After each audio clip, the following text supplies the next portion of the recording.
the highest praise. Hallelujah. Give him the highest praise. Hallelujah. Give me the highest praise. In the morning when I wake up, in the night when I wake up, I will lift up my voice to heaven and give you the highest praise. Hallelujah to my King. Hallelujah to my Father. Hallelujah to my Jesus.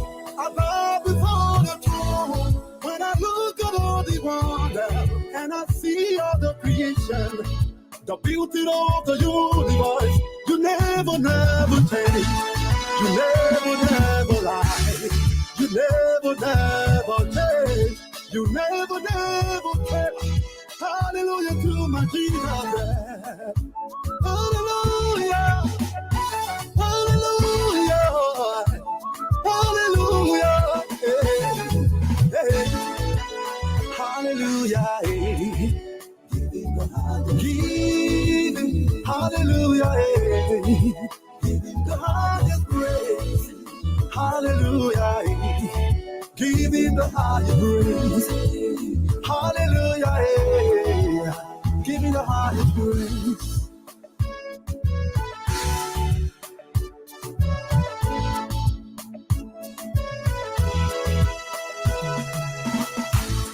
Hey, come let's pray, Jehovah.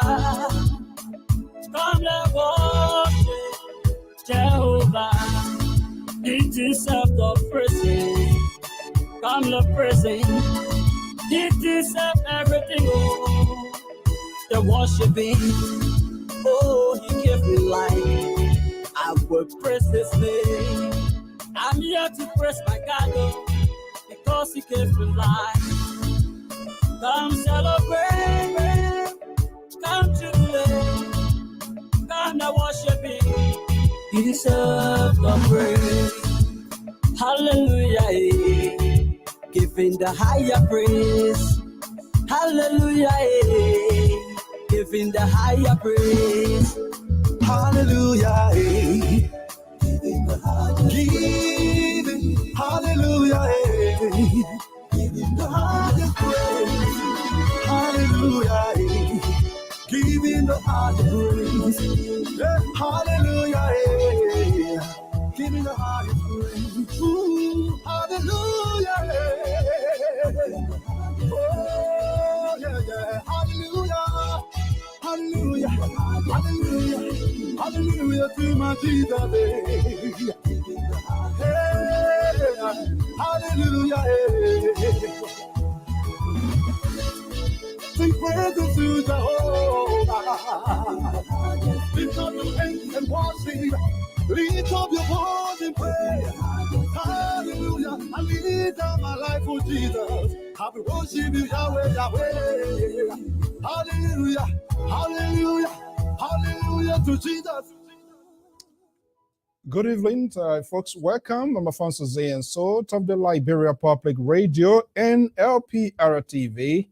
We want to welcome our viewers and listeners across the globe. Thank you so much for sharing this May week, Wednesday with us here. This is Lpr-Tv Live. The panel is going to be here, and also we have a special guest team. They're going to be joining this forum right here this evening. Time check is 8:02 Eastern Standard Time right here from the New England Bureau of the Liberia Public Radio and Lpr-Tv. Thank you so much for your time, your commitment, and the support that we enjoy from you by just being here, by keeping our company, by listening, and by being part of what is happening in Liberia. You are also part of the conversation. This is why we always hear. Well, as usual, politics seems to be the dominations of the conversations in today's world. And so a group of Liberians here in the diaspora now expressing, or they are supporting a specific person who was part of the process in the country and who is participating into the electoral process. And so the team going to be here to our understanding. There is a major big fundraiser in the making, and he's going to be coming back here, right here in the U.S. again. So Why is the politics in Liberia is now being transported in the diaspora? These and many more, my panelists and the team, they're going to be right here for tonight's conversation. Stay tuned. I am Alfonso and so I will be right back.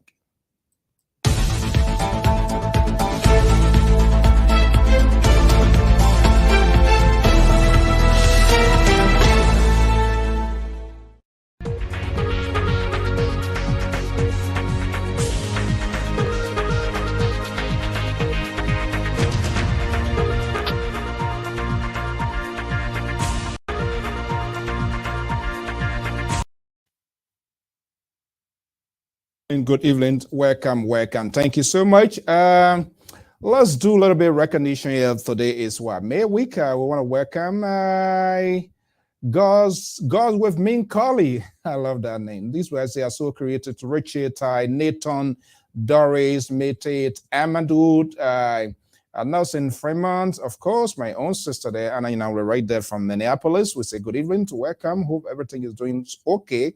Jackson and Sakpa to Washington Doe and all of these great people. Thank you so much for your commitment to this network. As usual, we're going to be having a conversation here. Hopefully the team going to be joining me here. And we will be having a conversation here. We need to ask these people why they are supporting and why they are interested in these political parties. So we're going to be having a conversation here. Do you know the guy with the broom? Don't worry, I will surface here in a very short bit, doing some little bit housekeeping here as well. The guy that is carrying the broom around, making sure that he's going to get corruption swept in the country. I believe that's the essence of that broom. That's my educated guess. I'm not sure whether that definition is correct.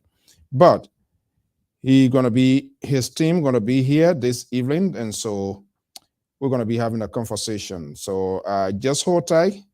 And we will be having a conversation here very shortly. Let's make news a little bit proportional here. I'm Alfonso and so of the Liberia Public Radio and Lpr-Tv.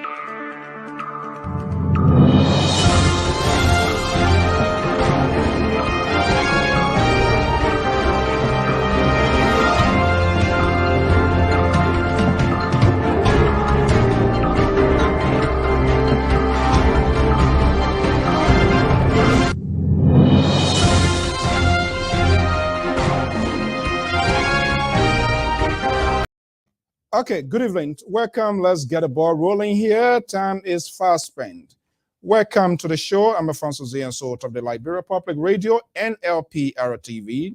Very shortly, my guest is going to be joining me here this evening. Hopefully, you are doing well this mid-Wednesday. Well, the conversations in Liberia is yet to go away, and in fact, it has intensified. But let's just do this as it's a culture here. Let's do a little bit quick spinning here. Some of the news making headlines across the globe. Later reports, according to France 24, Algeria hosts the first Arab League summit since the normalization deal with the state of Israel. Somalia appeals to the international community after a deadly attack in Mogadishu. Kidnapped by Francophone Australian conservationists released by captors in Chad. The President of the Republic of Liberia, His Excellency George Manawiya, is out of Liberia attending a major conference, and we are hearing for over 4 weeks? What is in it for Liberia? That's not the point of conversations. We're going to find a different time to have this conversation. 4 weeks, that's a lot for the chief executive to stay out of his own country. I don't know what sort of, that a donor conference. We're hearing we're going to be attending some soccer matches, invitations, reports saying by FIFA. There are a lot is unfolding in the country. Of course, the president does have a leisure time. But the timing is to really catch up with the reality of today. All right, so let's wait and see that we're going to be talking about at some point in time. But tonight, I hope, and the guest's going to be here, the politics in Liberia more or less is being transported in the diaspora. Diaspora seems, especially the USA and other parts, Canada is also involved, seems to be the financial powerhouse of these politicians who are seeking the higher office of the land.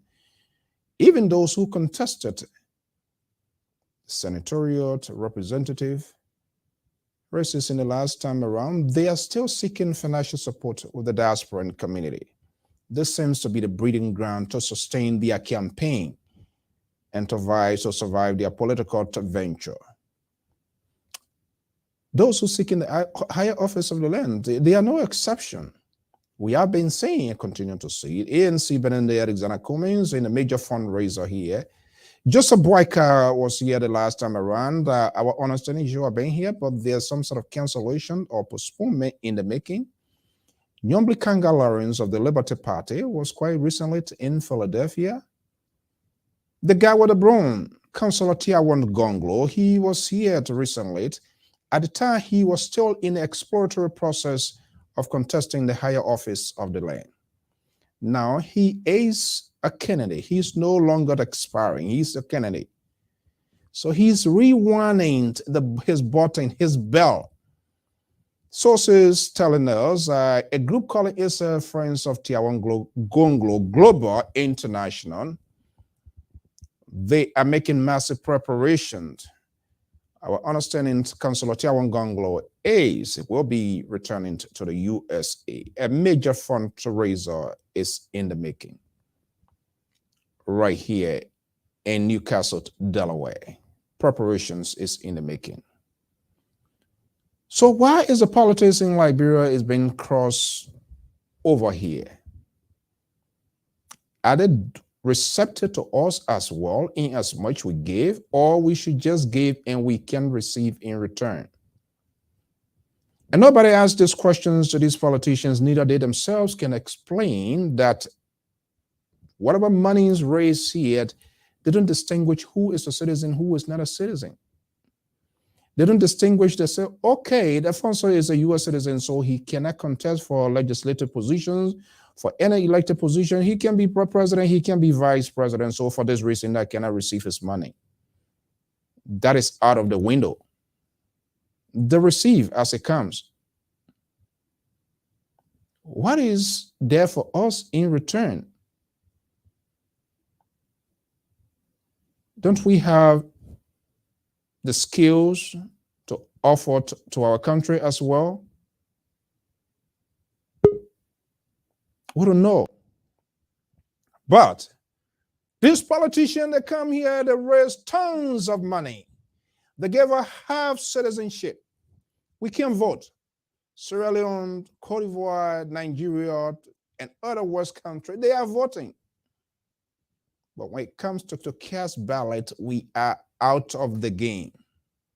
But yeah, we get progressive and Liberians here support their initiative, which of course is their constitutional right.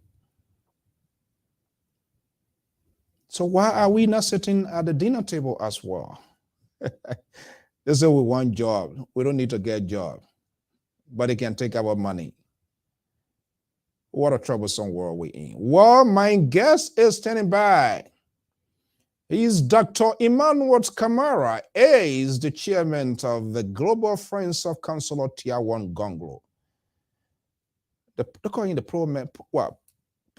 poor man lawyer. Yeah. He's coming and he's about to do a major fundraiser to affect his campaign. So the team is here. They're going to be telling us exactly the preparation in the making and what we need to know. Yeah, when you get some old people around you to deal with them, it's hard. So just bear with me. Okay, but who is Councillor Tiawan Gongloe? It's very familiar name in the legal cycle of the country, but he's now seeking for the higher office of the land. What prompted this decision? I think I need to form my own party as well, and I can do fundraiser. If I already ain't getting enough money, I say it's over. Well, recently, Councillor Tiawan Gongloe was here. Let me just bring in our guest first here. Dr. Emmanuel Kamara is the global chair for Friends of Tiawan Gongloe. He's joining us. That's my first time on this network. He's always making himself available. Thank you so much. Let me bring in my guest here, and we will get the ball rolling. Dad, if you can just elevate your camera, good, and we will, maybe you can just prop it up and a little bit somehow. Okay. Man, you almost like say Foreign Minister Dr. Kamara of Council of Tiawan Gongloe declaring him president here. Don't take me off my word, folks. That's who I am here. But he looks like a diplomat, and he is a diplomat. Dr. Kamara, good evening and welcome. Good evening, Mr. Soul, and thanks for having us on your program. I expect two of my colleagues to be joining us momentarily, but I'm glad to be here so that we can have a conversation on the candidacy of Councillor Tiawan Gongloe, his goals, objectives, and the programs that we are planning here in the diaspora to bring him back to the States for the second time. So thanks for having us. Bringing him for the second time. He was here for the first time. You're bringing him for the second time. What was incompleted? What was incompleted for the first time that he coming for the second time? Let's do a little bit of housekeeping here. The first time he was here, it was for a groundbreaking, introductory purposes, for him to go around so people can get to know him. It was to actually test the water and people to know that he is in this to the end. And after he left here, he went back to Liberia. He's been going to the various counties. In fact, tonight as we speak, he is in Nima County, having recently completed the tour of Bon County, and he is spreading his message of good governance and the need to have in place a government that looks out for the interests of the entire citizenry.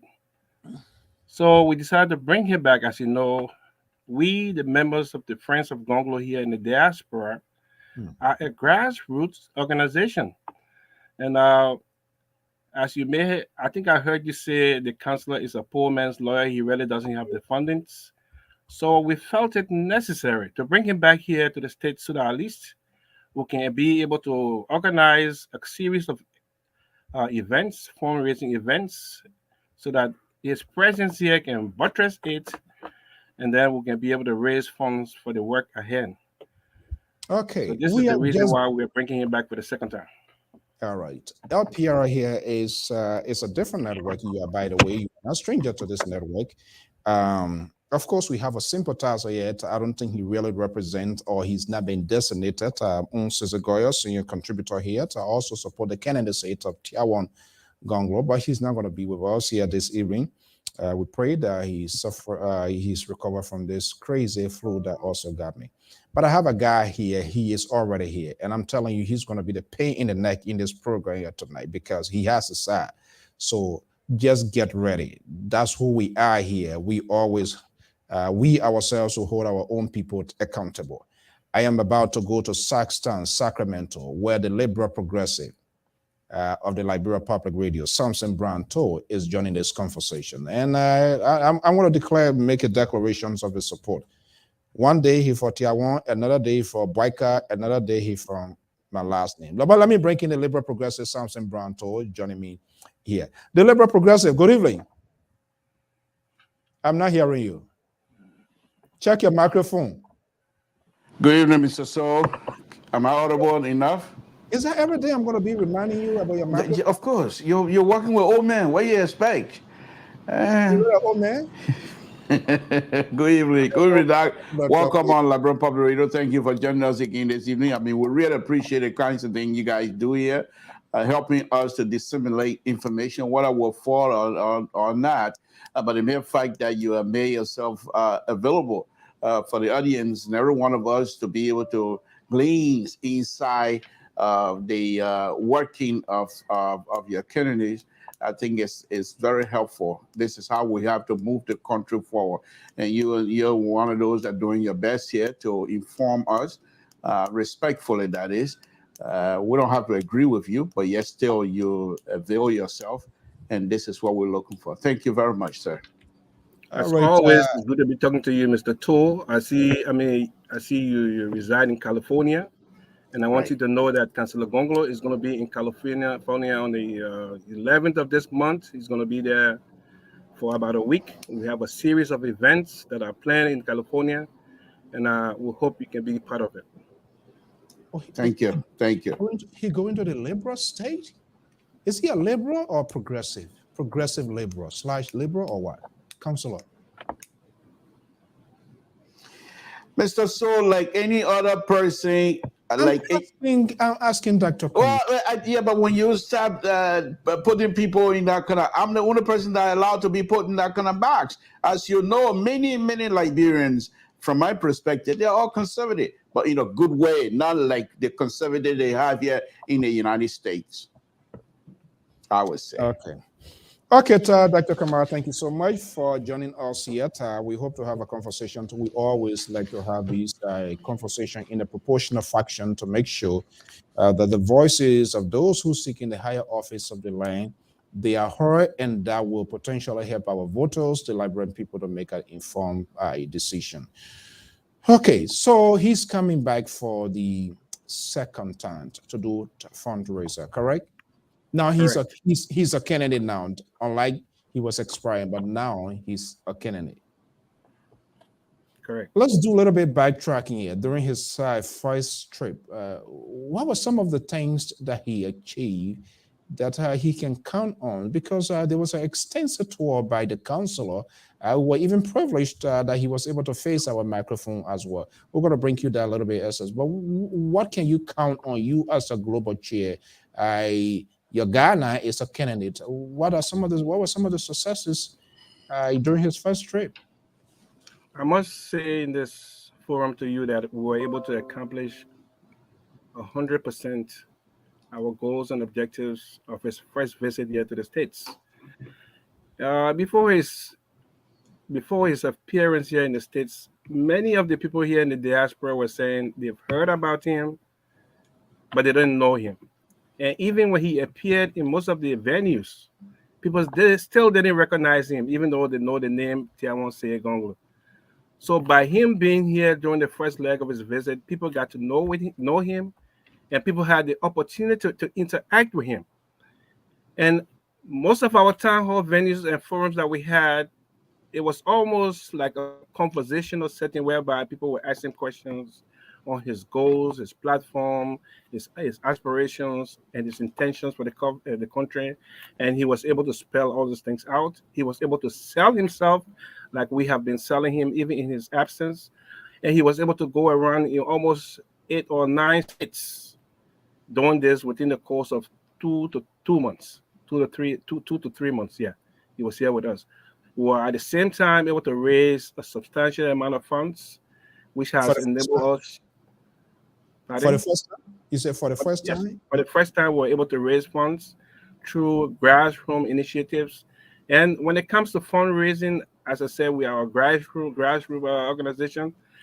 We don't leave any stones unturned. We raise funds through cookouts, through the type of events that we're having, an organized function venue where we invite people to come and then interact, network, and have good time.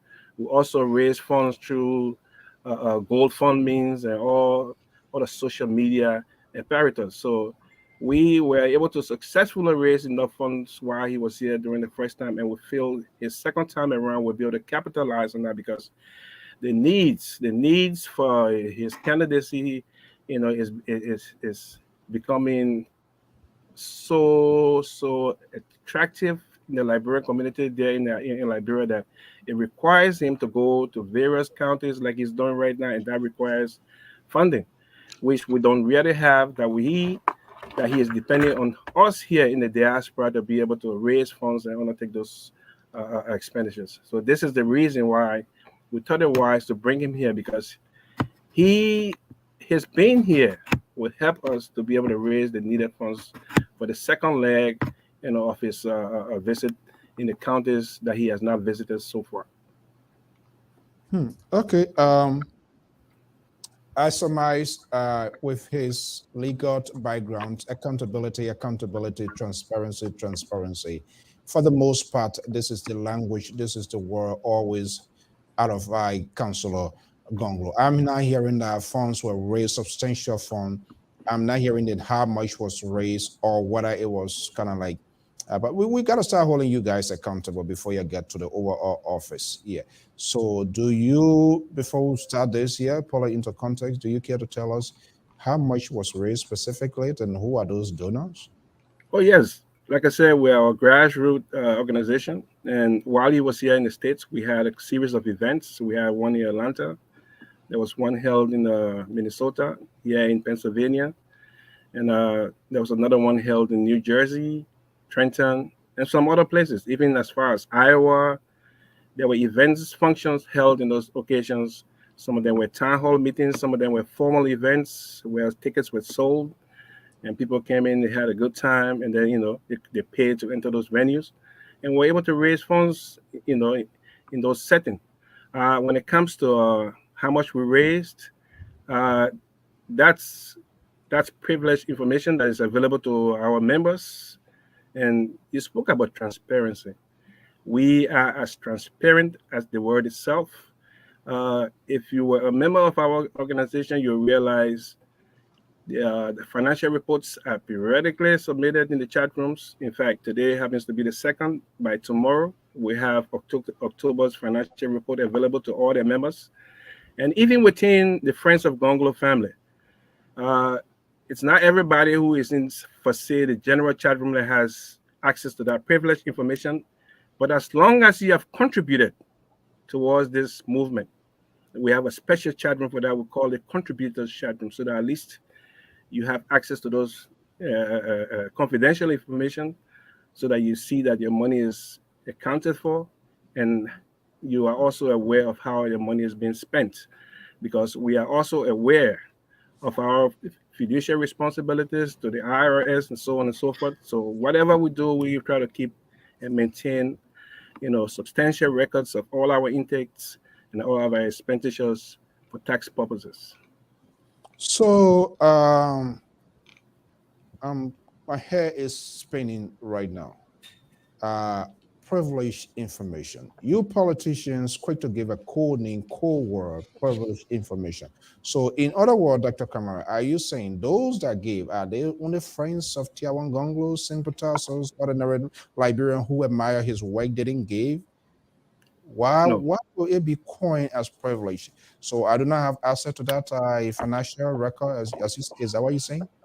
Well, the financial record to some extent is public records, but it cannot be disclosed in this venue because I don't have that fixed amount on hand. I can just say we raised a substantial amount within the ballpark of $50,000, $60,000, $70,000. I can't specifically recall the amount, but the specifics are known to our members. The specifics are known to our members who are in those various chat rooms. They know exactly how much we collect on a weekly, monthly basis. And as I said, even as we speak, the monthly report for October is going to be out tomorrow or the day after. And they are privileged to that information with all the specific amount. So I can only give you an aggregate. Around 60, 70, 75. Yeah, somewhere in that neighborhood. Maybe 80 or close to 100,000. That could possibly somewhere in that neighborhood. Somewhere in that neighborhood. Okay. All right. Now we get a sense of. So that even explains the kind of support the councilor has here in the diaspora.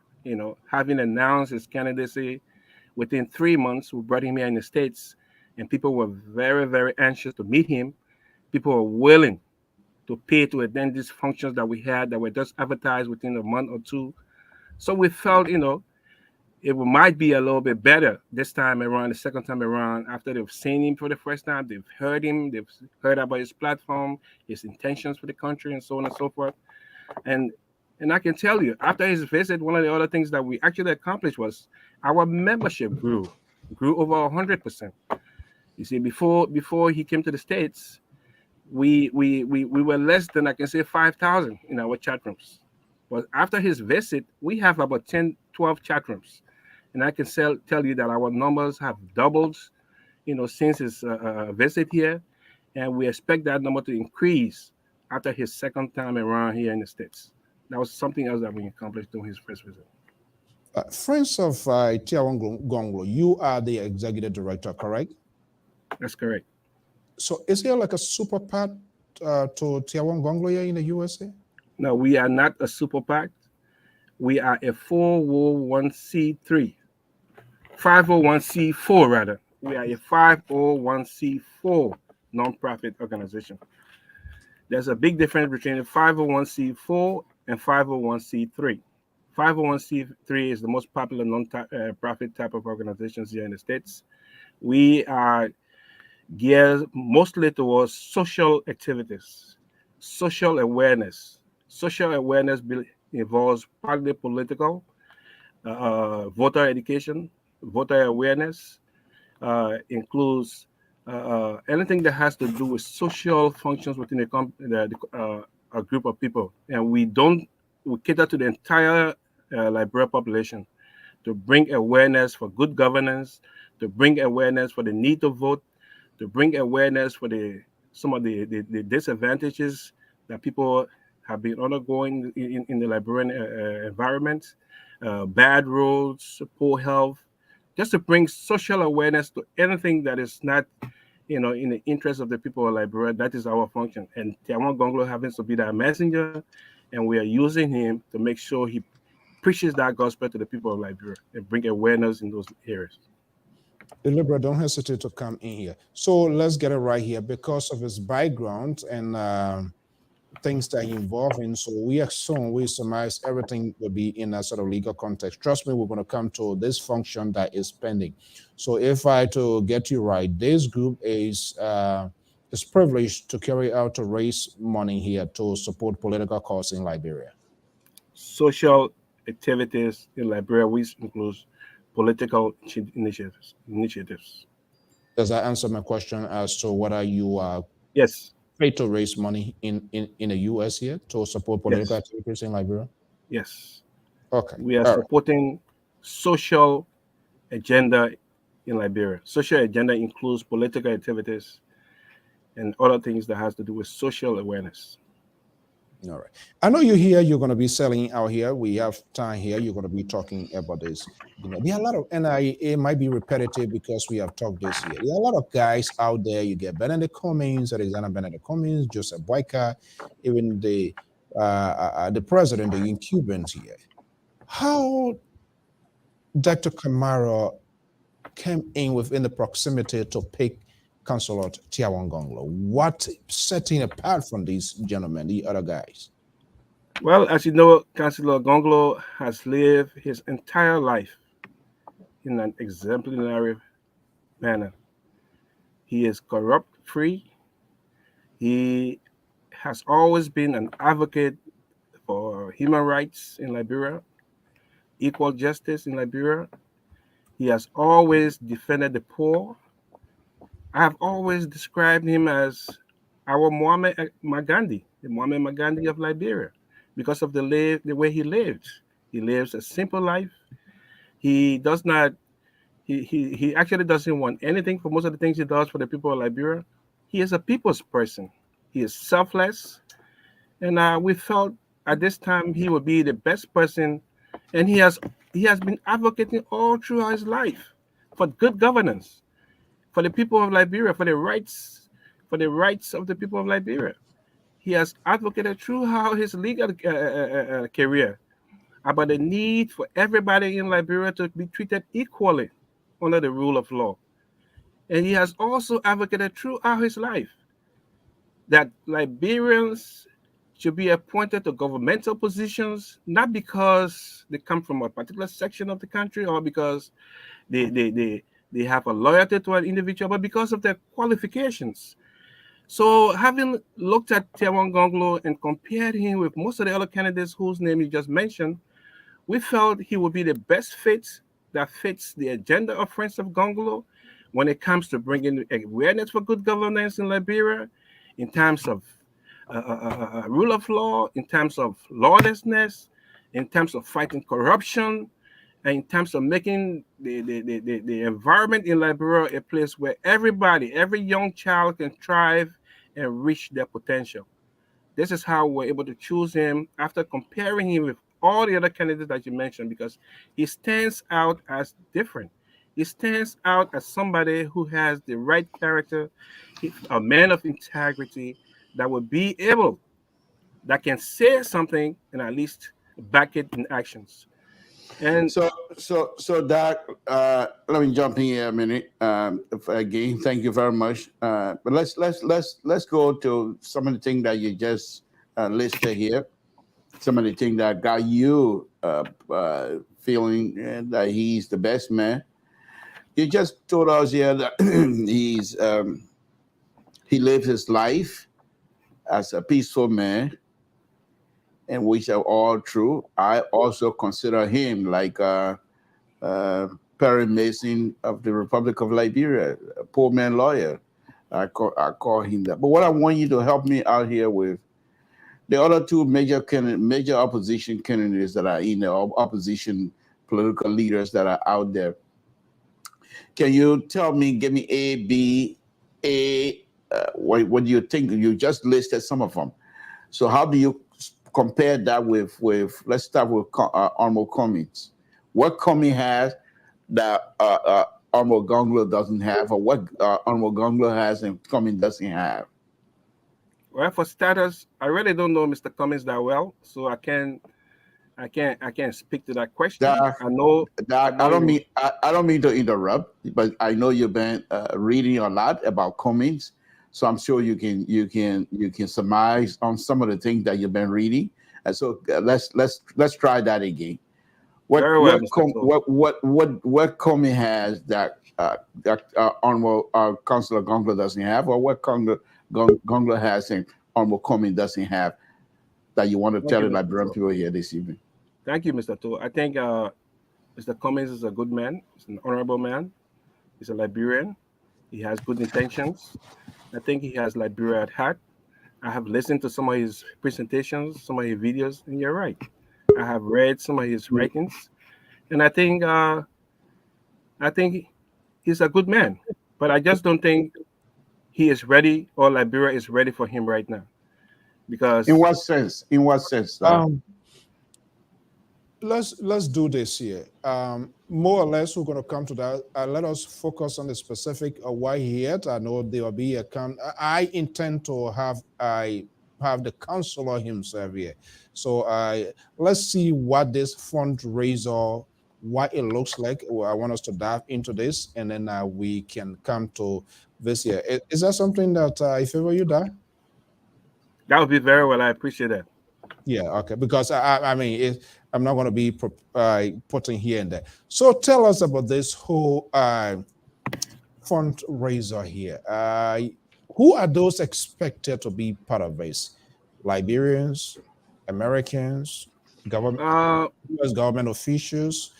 Set the stage for us here, the significance of this fundraiser. So we're having 3 major events in 3 different states during his visit here.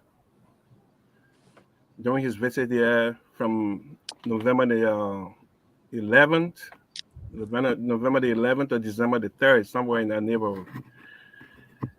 In California, in Mr. To's home state, we're going to be having a series event, and I expect him to be at some of those events. There's going to be a very active intellectual forum at the University of, I think, California, which is going to be taking place on Thursday, which I believe is on the 17th, during which time he's expected to present a major paper in that setting. And that's going to be open to all the students in that university. And we intend to have it live for people globally to have access to it. After the California event, which we expect to also include all the fundraising activities, he's expected to come here to Delaware, to the Delaware Valley, Delaware, Newcastle to be specific, on the 19th of November. That's the major black tie event that we are actually organizing. And I'm glad to see on the screen we have Mr. Moses Sengbe, who is sharing at a black tie event committee. And I as the name describes it, it's going to be a formal event, and I've invited an array of dignitaries, including some individuals from the White House, local politicians, senators, Liberians from all walks of life. And this program is going to be a very unique one because we intend to honor some of our distinguished Liberian leaders and patriots who have made a difference in the lives of people in Liberia to be honored during our event. We actually call that event, we have named it the Friends of Gongloe Black Tie Honoring and Recognition Dinner. And as I said, Mr. Singbe is here, and I will just let him speak a little bit more on that at some point. But let me just tell you a little bit about the next program that is going to take place after the November 19th program. After the 19th of November, he will be traveling to Minneapolis, where there's also a major function planned over there. And as always, our functions are open to all Liberians as a 501c4 entity. We don't cater to one particular group. We cater to the entire population. So it's open. It's an open invitation. It's on the website. It's on all the social media right now to speak. The invitations are open to everybody. Everybody can come and interact with the counselor, get to know the counselor, get to know what he's about, his dreams for Liberia, and so on and so forth. So yes, it is not restricted to anybody. This is it's not restrictive. It's open. You are all welcome. In fact, I expect to see you, Mr. So, at the one here in the Delaware Valley. And I know Mr. To is going to be attending the one in California, because I'm going to make sure he has his invitation after this. I have one problem. I have one problem. The restriction here when it comes to the finances, it's an open one, but when it comes then privilege, then you put a hook on it. But that's a different thing we're going to talk. Let me welcome my friend and brother Ty Moses. Man used to be in Rhode Island. He out here to hanging out with Joe Biden, but he still uses the Rhode Island number. I think he's going to pay some taxes here. Mr. Simple, good evening and welcome. Good evening, brother. So how are you guys doing tonight? Great. Good to have you here. Well, thank you. Yeah, it seems there's a lot of the folks that I know, it seems to be a lot of professional people hanging out with this consulate. Moses here, thank you for all of the work that you do here. Run us through here. You are chairing this fundraiser for Consulate Tier 1 Gongloe, correct? Correct. Black tie. I heard the Doug saying what? Black tie what? Black tie affairs, black tie dinner, because we want to make it an elegant and professional atmosphere where people interact on a professional basis so that we can learn from each other the best resources that we can gather for the future of our nation. I hear Dr. Kamara is saying, and I think you will be better equipped with this information here. People are going to be invited from the White House. You are within the proximity of Joe Biden. What his name? Kuhn, all of those people on the Foreign Affairs Committee here. This seems to be here, and his trip was successful. There was a lengthy conversation. How much is Councilor Gongloe or this Friends of Gongloe is looking up to raise to conduct an effective campaign in Liberia? We're hearing 60, 70,000. That seems to be a little bit chicken change to the guy from the corporate world, Comis. Yeah, how much are you looking up to raise to run an effective campaign in Liberia? Well, our intention here is to first inform the population and the people in the diaspora of the kind of qualities and the kind of fortitudes that Mr. Gongloe brings to the table as a candidate, first and foremost. And I think the anticipation of what needs to be raised will be determined by the information shared with the audience and with the people in the diaspora. We understand that, there are a lot of people, and I heard earlier someone calling him poor man lawyer. There are a lot of people in Liberia who know of him, who he's worked with, who are now saying that, he's a very good man. He's a very good person for the presidency, but he doesn't have the money. So if everyone is saying that, then I think we need to put our money where our mouths are. And that means if we can raise money by, donating $5, $10, and know that it's going for a worthy cause to someone who has proven to be transparent, accountable, and very responsible, I think the sky is the limit as to what we're going to raise. We need to. Let me come in here a minute. Welcome, Amos Joy Delicate. Welcome. Go ahead, Samson. I just want to say to the doc, earlier, I think I asked a question, and Mr. So decided that this was not the time for that. I thought you would have pushed back on that because you guys claim that you and the counselor people of clean hands, which we all accept, and we know that to be true. But I thought when I asked my question, which was not necessarily political, but just to give us an idea of where things stand, and Mr. So cleverly told you and told us that this perhaps was not the time, and you didn't push back, Doc. And I thought perhaps that was the opportunity for you to say that we are here tonight. Not only are we here to talk about fundraising, but our man is not in any kinds of bubbles. And anyone that have questions, we have the ability to answer. I thought you would have done that. But that's besides the point. I just want to point that out. Let's move on. Let's glance on that. Let's continue to praise you guys. And let's hope that you will make the tremendous amount of money that you can make to support the candidate who we cannot ask about and who we cannot find anything from you or from any other person except when the candidate comes and come on LPR, that perhaps Mr. So will allow us to ask that question. So I want to say to you, Doc, that I pray for you and for the organization to go and invite Liberians who will come to this occasion and be willing to support. Wish ourselves, if I have the ability, I would do this thing. I don't have to be a member of that, but I know what he stands for and who he is, and the fact that I am progressive, and I think I don't want to push that line, but he's also as a student leader, activist leader. You cannot get in those kind of positions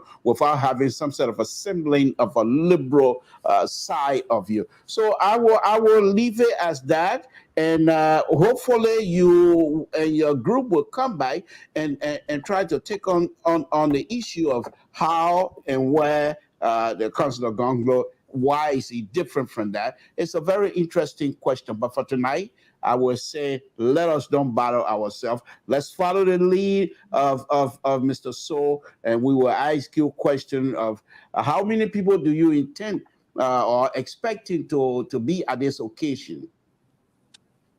Mr. Stigman can speak to that, but we are targeting about 300 people to be at the black tie event. And just to piggyback on your remarks, I appreciate that very well. As you know, Mr. So,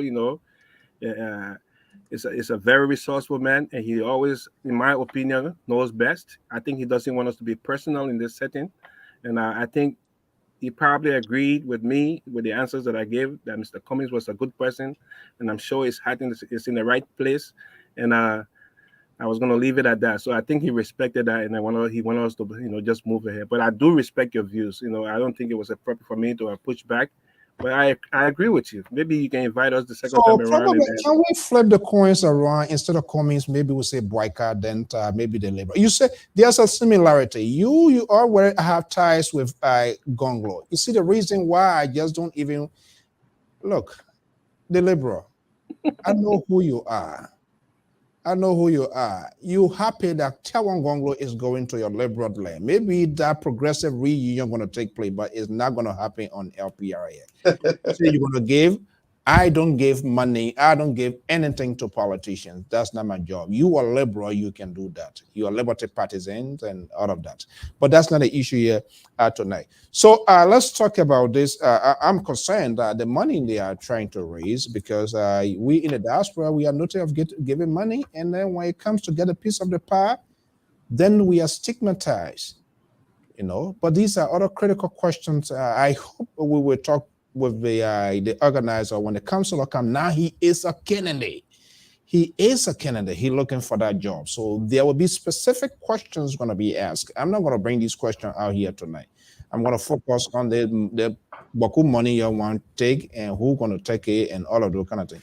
So let's get to the, you're expecting what, 300 persons. Is the ticketing aspect, is it in category?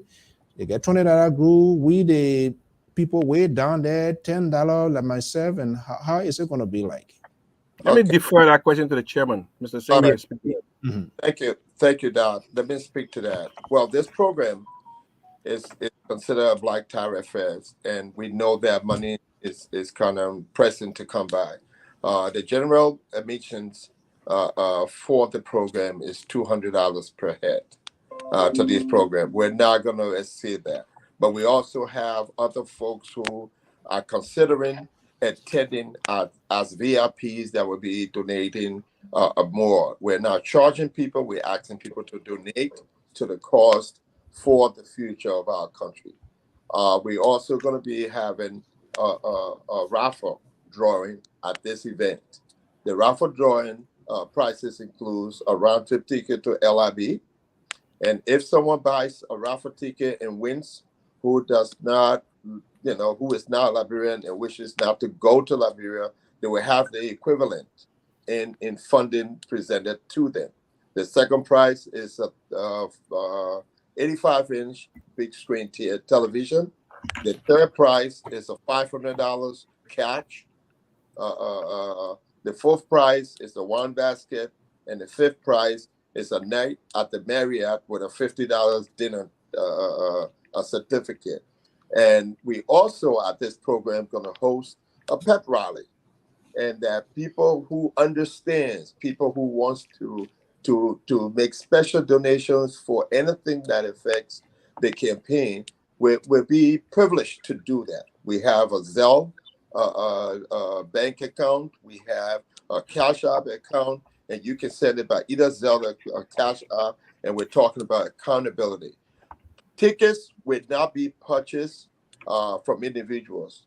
All you need to do is send your email, send your $200 or whatever your donation is to the account through Cash App or Zelle, and then we will get the notification and you will be put on the list.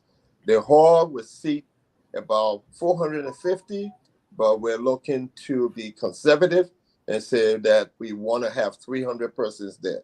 If we can fill the house of 500, then that would be great. And hopefully the fire department are going to come and say we're over capacity and have to ask people to leave. So our intention is that we're going to open this to all Liberians who really want someone like Gongloe, a person who has the impeccable record to make sure that Liberia take another step towards eradicating corruption and bring it in the rule of law. And that's our intent. A lot of people that want to attend this program, but they're far away. And we're not limiting it to those who can come. We've had people who have purchased ticket and said, I'm not coming, but I respect him and I respect your effort. And so I'm going to purchase a ticket just because I want to be part of the process. Okay. Well said, Mr. Singbe. Mr. Su, if I may just add to what Mr. Singbe said, this program is not all about fundraising. This program is also about giving back. Like I said earlier, it's also about recognizing giving back to whom, Dr. Kamara? Pardon? Can you hear me? You say it's about giving back, correct? It's about giving back and recognizing people who have made a difference in the lives of our people back home, in the lives of our society, in the lives of of most of the people back in the country. Hello? We have decided to honor. Yeah, we're hearing you. We're hearing you, Joe. We have decided. Should I go ahead? Yeah, go ahead. I think it's going to be an honoring and appreciation dinner. We are actually going to be giving out awards. Who is that? Your phone? Maybe is that Joe? Yeah, I think that's Joe Mullenberg. Yeah, he said he's not hearing us because he doesn't have a microphone on his computer, wherever he is using.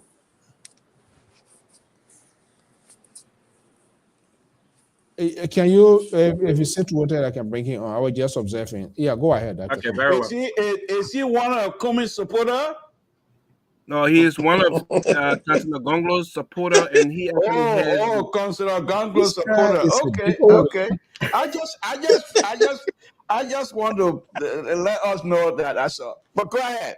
But he also supports Mr. Cummings in different ways, rather than to become president of Liberia.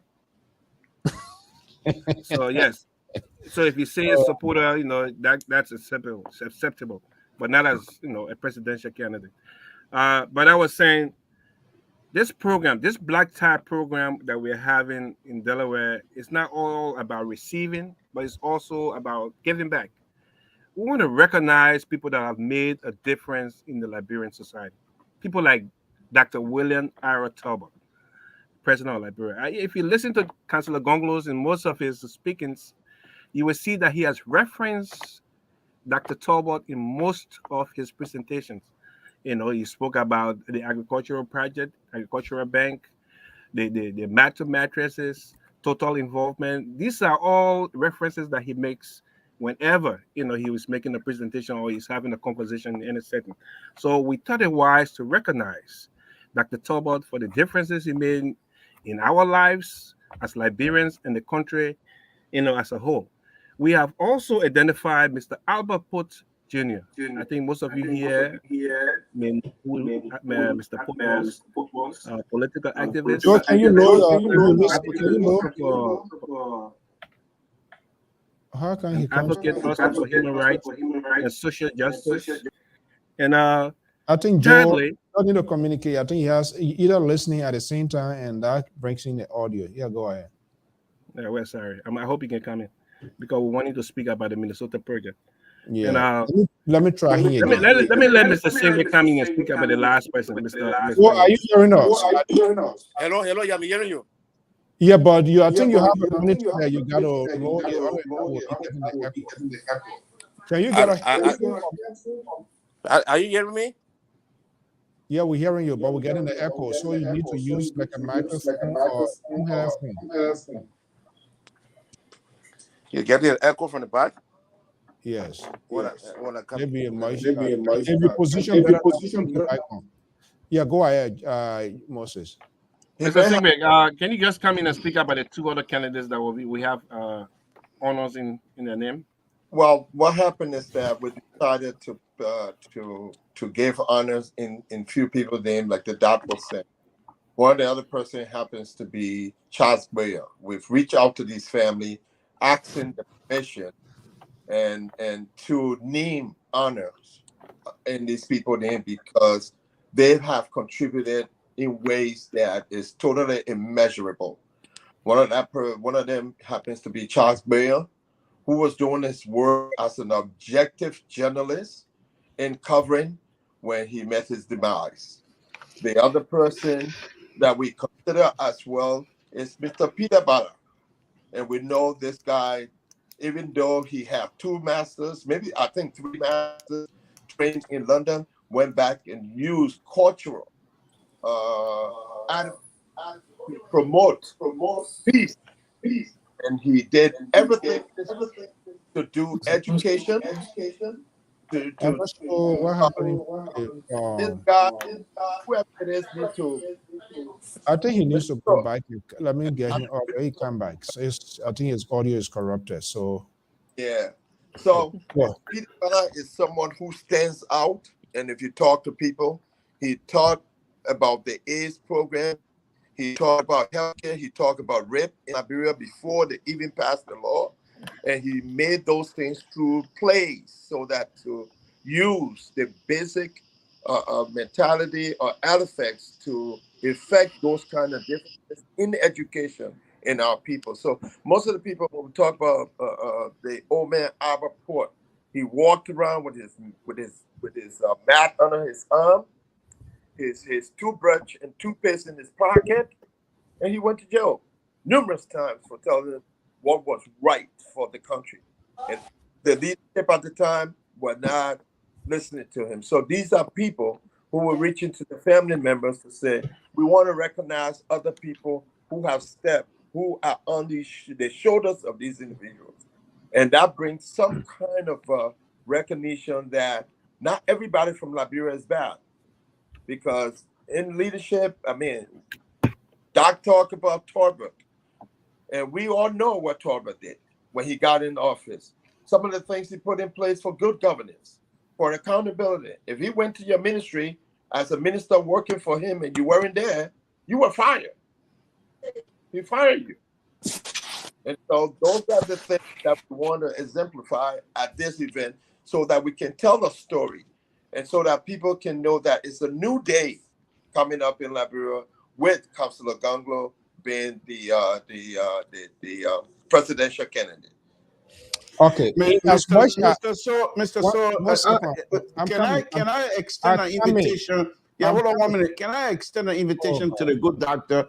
Doctor, I don't know what your schedule look like tomorrow, but the fact that you guys are now injecting the turbo, it pricked my interest a lot.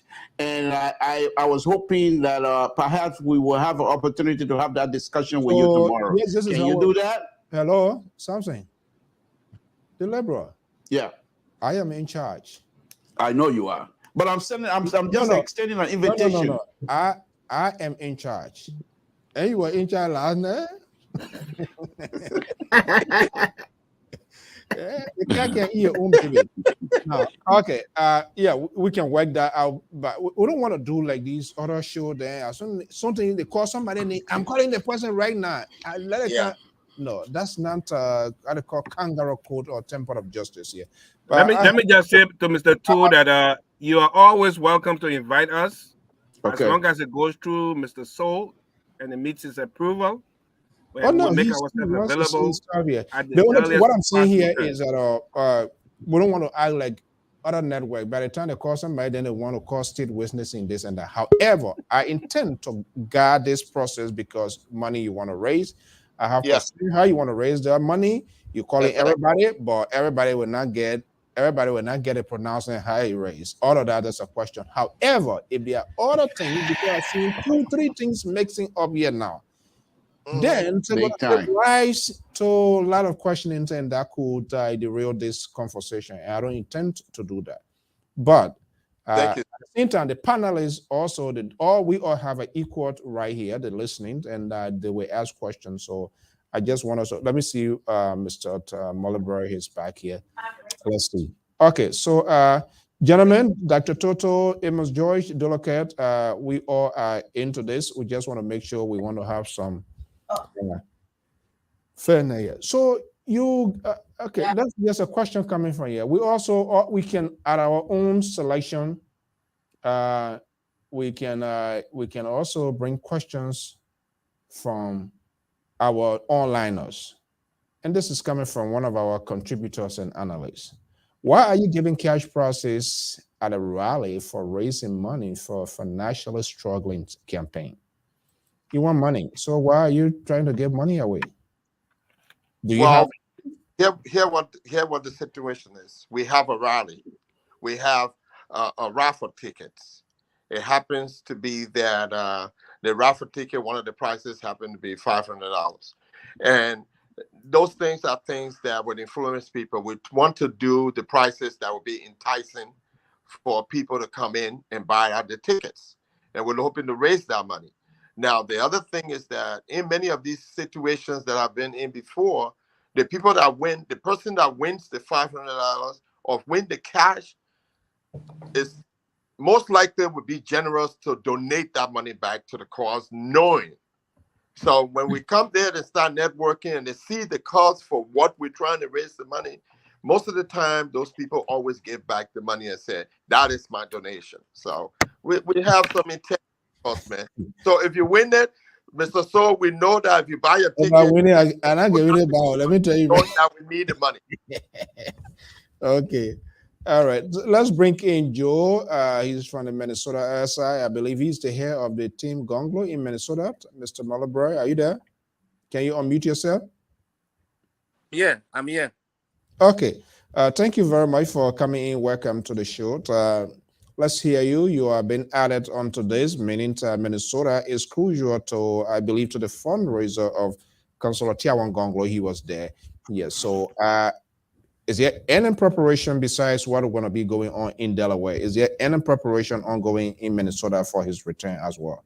Yes, definitely. There's preparation going on in Minnesota as we speak right now, and then we're expecting our presidential hopeful to be here on the 26th in Minnesota, November 26th, and then things are unfolding, and the hall have been rented, tickets have been printed, and tickets are already on sale, and tickets have been sent out of state, and then even in Minnesota, people are buying the tickets already, How and many then.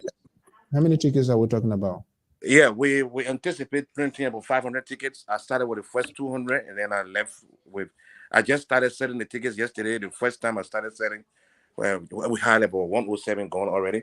Is that a Because committee or the owner Joe standing alone operation? no, it's a committee, but this is America. People are busy, and then I can't mind because I'm the executive director, because people are busy. So I should just sit and wait for the committee that's set up, because the committee has to meet me. They want me to hand deliver the tickets and raw them through electronic means, so that they can start the distribution. So and then the head of the committee decided to meet me during the weekend, and because time is procrastinating, so I couldn't just wait for him during the weekend. So I started my own distribution. So far, I got 107 out, until he can meet me on Friday, so that will get him the balance ticket to start to carry on, because the first one I printed is 200. I expect him to carry the balance. Then by next week Monday, I'll start to print another one. We anticipate printing about 500 tickets, for the hall. So that the hall takes 300, but I decided to print 500. And then because people are buying the tickets who are out of state and they're not coming, that's the way of participating. And then also we had a lot of series of top shows coming, and then we'll be selling the tickets also on the top shows. The idea is that we want people, even if you're not coming, to buy your tickets through our Cash App and our Zelle. That's another way of supporting the program. So that's the whole idea we'll have here. So thanks So for how unfolding. much are we talking about here? 500 ticket. That's not a small amount here. What could be the figure tied to that number, anticipating of you raising? Yeah, maybe close to $10,000. 10,000 or 10,000 plus, and if I estimate, that's what we expect to get there. But if people be of goodwill and pay above the specific amount, then we'll be getting higher than $10,000. Maybe some people will decide because the tickets is a very low price. It's just $25 per ticket. So some people could decide to pay $100 or $150 or even $50 per ticket. Then we'll be going above $10,000. So that's what I expect. Like I said, if I repeat myself, and my anticipation is to make sure that people who are not in Minnesota should buy the tickets, because the hall takes only 300 persons. And then if it will cost me to even sell 700 tickets, I will be willing to do that. But the rest of the people will be coming from out of state, and then maybe online, as we are online right now, because we got a lot of top shows that will be appearing on, where we display our Cash App and our Zelle number, and be asking the audience to please put in whatever they have, even if they don't come over to the program. That's another way of raising money. And then we have planned. I set up a committee that started working today, and then they're trying to get in touch with some universities around here, and then to make our presidential hopeful speak, at some, universities. So I mean, things are unfolding. I learned that there will be a Are green they light. labyrinth oriented? Yeah, they have a lot of librarians in the universities around, and then and then the committee will be going around to the universities to see the possibility of our presidential aspirants speaking, to the students at the university. And then we learned that if that works out, it will be a project for the students to attend the program if it works out. So it's unfolding. It's not confirmed to me yet. So when if the university is using it as a project for the students to attend, then it means that the hall is going to be very small, All right. because they'll be forced to attend the program. Gentlemen, don't hesitate to come in. You can shut me down. I'm talking about the panelists here because it looked like a lot of layers are adding to this whole conversation. What becomes of the Liberian people that you are asking for funding to support this campaign? Is he not going to open up to them? You're talking about university students, and how that could play out? The librarians, are you speaking about the librarians at the university? So you say he's going to be speaking at a university. Is it a Liberians, university he's going to address, or that's what I was asking? Yeah, I just told you I set up a committee to go and check on various universities to see which one will accept our how to call it, our presidential hopeful to speak at. So he started his work already, and I learned that if that works out, it hasn't been confirmed yet, but between now and Monday it's going to be confirmed. I learned that if that works out, it will be a project for the students to attend that, and for the students to attend the program. And then then it will put a lot of crowd, and the students that will attend the program will have to purchase tickets, so that another way of raising money. So the whole idea is to raise money, and another idea is for our principal to speak to the Liberians who are in the university, who attend the university. It will be a boost for him to sell his agenda, because people who in this country in America, we have influence back home, to talk to our family. So we anticipate. Yeah. So I have a question. And any of you can answer this. And this question that I have is, this program itself that you guys are planning to put together, is it something that involved the counselor himself? Is he quite aware of it? Has he approved of all of the activities? Is he part of the conversation with respect to the day-to-day, or he's outside of it, and this is strictly the committee and this organization planning? He has nothing to do with it. Well, if I may just, Doc, go ahead. If I may just speak to that, sir, there is nothing that's been done here without his consent through the leadership that is in place with Dr. Kamara and those on the board. Everything that is done with us, that the counselor is a man of impeccable record, and as a lifelong learner and an educator, he wants everything transparent. He's preaching in Liberia for the rule of law. Anything that you practice, anything that you preach, you must practice. So in these little things that we're doing, we're looking to set up a system of accountability.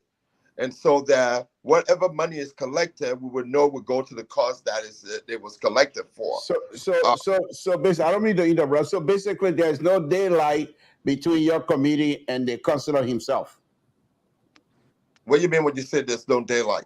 In other words, he's pretty much involved. He is not being isolated.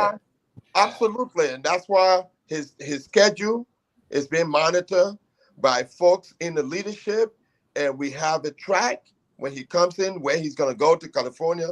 As Dr. Kamara said earlier, he's coming to Delaware and he's going to Minnesota. So all of these things are being coordinated by a higher hierarchy. So just so you can know that, he would not come here and be on the blind side, and we know he would not even allow that to happen. Okay, let me just tell you the reason why I'm asking this, because most of the conversation we're having here, this is social media, and many of these things, the conversation will be repeated, and I don't want those who are surrogate of Councilor Gongloe, who are not here tonight, to try to, then when you start pushing the line, then perhaps they want to distance the councillor from these conversations. And as you correctly put it, that he is fully aware of it, and so there's no way that perhaps he's going to have to divorce himself from these type of planning and whatever it is happening. I appreciate that. Thank you very much. I appreciate your inquiry as well. I appreciate that, and for setting the record straight. Excuse me? I say I appreciate your inquiry as well. And yes, let me just add, I think Mr. Sewell made a reference just earlier to disclosure. I want everybody here to know, and your listening audience to know, that after each of these events that we intend to have, like the black tie event, there will be full disclosure right there, and then after the program, we will announce to the audience how much was raised in that venue, so that they know exactly how much the event raised. So if you attended the black tie program, or if you even contributed to it and you were in the audience or at the event, you will know at the end of the program how much we were able to generate, for the Gongloe initiatives in Liberia. So, can I come here a little bit? Can Can I ask a question? Can I come in? Dr. Toto come. Yeah, Dr. Toto come in. Okay. Yeah, thank you. Thank you for the discussion. First, let me state on the issue here. I do support the work of Gongloe campaign. I did have the camera myself. We had a conversation before, but I, I have some kind of disappointment. But careful, our teleclose outside the public. We're talking behind closed door. No, nobody listening. Une says oh yeah. You know, when it comes to when it comes to operating, Generator not listening. ANC. now some of the I gotta disagree on some of the points that other that they leave in terms of the program, so that will get discussed.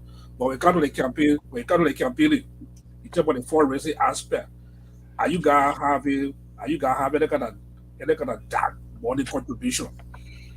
Like when I talk about dark money contribution in politics, especially in the American politics, dark money referring to some organization that want to support the campaign, but they don't want to be in the public. We have anything of that in mind? No.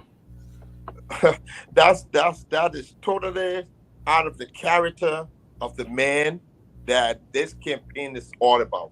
Totally. And at no point that risk will be taken. At no point that risk will be taken. I can't emphasize on that enough. If anyone wants to bring dark money, you're gonna have an obstacle that you would you can never forget. So these are honest people, as we know our candidate to be, and we're not gonna compromise him, and we're not gonna compromise ourselves, and we're not gonna put him in those kinds of situations. So, please, it's just something that is not even within our cloth. So can I come in? Also, Janitor, go ahead. Yeah, thank you to Dr. Kamara, Moses, and Jude for your deliberations, and to the Liberia Public Radio and our audience for following. I'd like to ask basic two questions, and either of you can decide to handle it, or the three of you. Firstly, let me state that Councillor Gongloe is one of Liberia's reputable person, and as an opposition, it is not my place to leave the huge situation of our country, its mismanagement, to look at opposition experience as a point of attack. But I like to say that when I listen to Councillor Gongloe, he say that he will do lifestyle audit. And that is his DNA, because he comes from a corruption background, corruption-free background. When he states that his paycheck will be a public information, it means that that's the major trump card of the Gongloe LPP team.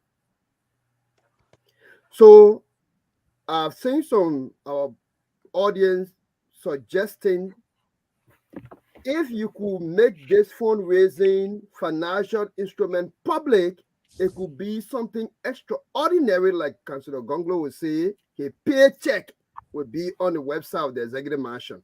That means at the trend of the Gongloe team. But let me ask these two questions quickly. Firstly, will you accept, or will the team Gongloe accept formal war laws who by TRC findings and recommendation decides to volunteer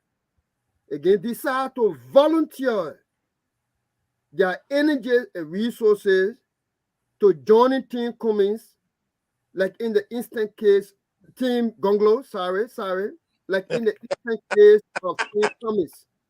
Again, my emphasis, volunteers. Another word again, who TRC have recommended, but I've seen Councillor Gongloe as the man to lead. Will this team, Gongloe, accept them to join their team, not playing any particular role like in the Team Cummings, but be part of the team Would you accept them or would you reject them? So one person can decide to take that question. The next one, so that I give my other colleagues chance. Can I come in? I just want to No, get finish. the next one. Yeah. The honoring of leaders is very important, and I want to appreciate you for taking that step. It's a very good marketing strategy. And Mr. Cummings set that basis 2017 when he had a January program where he honored teachers, he honored marketeers, he honored culture, and people. So I appreciate that aspect. But my question in the next phase is that will this team Gongloe, that have decided to be one of the best team or one of the best candidates, what can the team Gongloe point to in the immediate, apart from the normal regular conversation, but in the immediate, as a policy prescription about some of the hiccups that we have? Take, for instance, hiccup 1, the biometric system. Hiccups 2, the rest shortage. Hiccup 3 is the sensor process. Do you have anything that you can point to as in the most immediate that have been your conversation? Thank you. Okay. Can I come in? Thank you very much. Yeah, I know you can respond. I think all of the members of Team Gongloe here can speak to Somebody speak wake to up any one of from the their questions that they Somebody like. wake up from their sick But let me bed. just speak to the first question you raised, which has to do with full disclosure. That if we did something like that in the interest of transparency and accountability, it would speak volume, and that's exactly what we intend to do. I think you had left the screen when I said right after the program, at all the venues that we're having event, there will be full disclosure as to how much is raised, so that people are aware, as to what came into our coffers, and that's how we intend to transparently present ourselves. When it comes to warlords joining our group, I heard you saying Cummings. What Mr. Cummings does, if he allows that, that might work well for him. But for us, we believe in rehabilitation, redemption, and just so you know, what we do here in Team Gongloe might be a little bit different from what LPP, the political party, does, and we actually don't have any control over what LPP does as a political party. But in Team Gongloe, we really don't discriminate. We accept everybody as a Liberian, as a human being who would like to join our group. We don't ask those questions. We don't ask any question what denomination you belong to, whether you're a Christian, whether you're a Muslim, whether you're a former warlord. Like I said, we believe, in rehabilitation and redemption. So whatever your past dictates, we show, when you come and join our organization, you believe in our goals and our objectives, and we share a common vision for the country, and we accept you as such. So we don't discriminate when it comes to that. So we don't even ask those questions. Let me let my other colleagues answer the other two questions. Okay, can I come in? Yes, please go ahead. Then Okay. I just want to spell out what my colleague just talked about when it comes to transparency, accountability, because we all know who Kasuma Bongo is. We all know what he stands for. This is why in Minnesota, like our brother asked whether what we're doing is going to be public when it comes to finances. That's what we try to do in Minnesota. Like I just told you initially, that our tickets are now being printed on sale. So because of the transparency process, nobody have given instruction that no one is going to receive cash. Once you receive the ticket, you're going to pay through our cash app, and the cash app is being monitored by the executive. Our cash app, the Zelle, and the cash out account. So those who took tickets out of state will be using the cash app and Zelle to pay. And even when you come at the gate, we'll try, if you have a cash app, we'll try pay your money through the cash app, and our Zelle account, and we may not, I believe by the grace of God it's going to work. That's the instruction I gave. That every cent of that ticket should be paid through our cash app and our Zelle account. That's another way we can monitor how funds handle and how much we raise from the from the entire program. So because we want to know exactly how much we got, we don't want any mistake. Henry money and they mistakenly, put it with their money, and they will have some quarrels. So that's another way, following the example of who comes with transparency. That's what I'm going to say. Okay, let me just speak to something that the question that was asked, and for the interest of the panel here, the Team Gongloe, what we're here to do tonight is to promote these events that will be taking place as a fundraising event. When it comes to the political aspect of it, I don't think in my capacity as fundraising event, has any authority or know any way to make decisions or to instigate any conversation when it comes to war law and what have you, because that process is going to have to evolve and have a lot of evidence connected to it, and you might be offending someone by doing just that. I think, and I would say unequivocally, that looking at the situation in Liberia and having been there last year, been back, I don't think the Councillor Gongloe has been endorsed by anyone yet who has a record or a history of corruption or who has been labeled to have any influence over other people or companies. Because our educator, he taught most people in public service, and they know that he's principle-minded. And I love the fact that he has now received endorsement from people who we have questioned about thus far. So we're going to keep it at that and just stay focused on discussing our fundraiser and encouraging people to really buy our tickets. It was just an oversight. I didn't say something about the raffle tickets. You don't have to be there to win a raffle prize. Raffle prize. The tickets are going for $10 a booklet and $20 a booklet.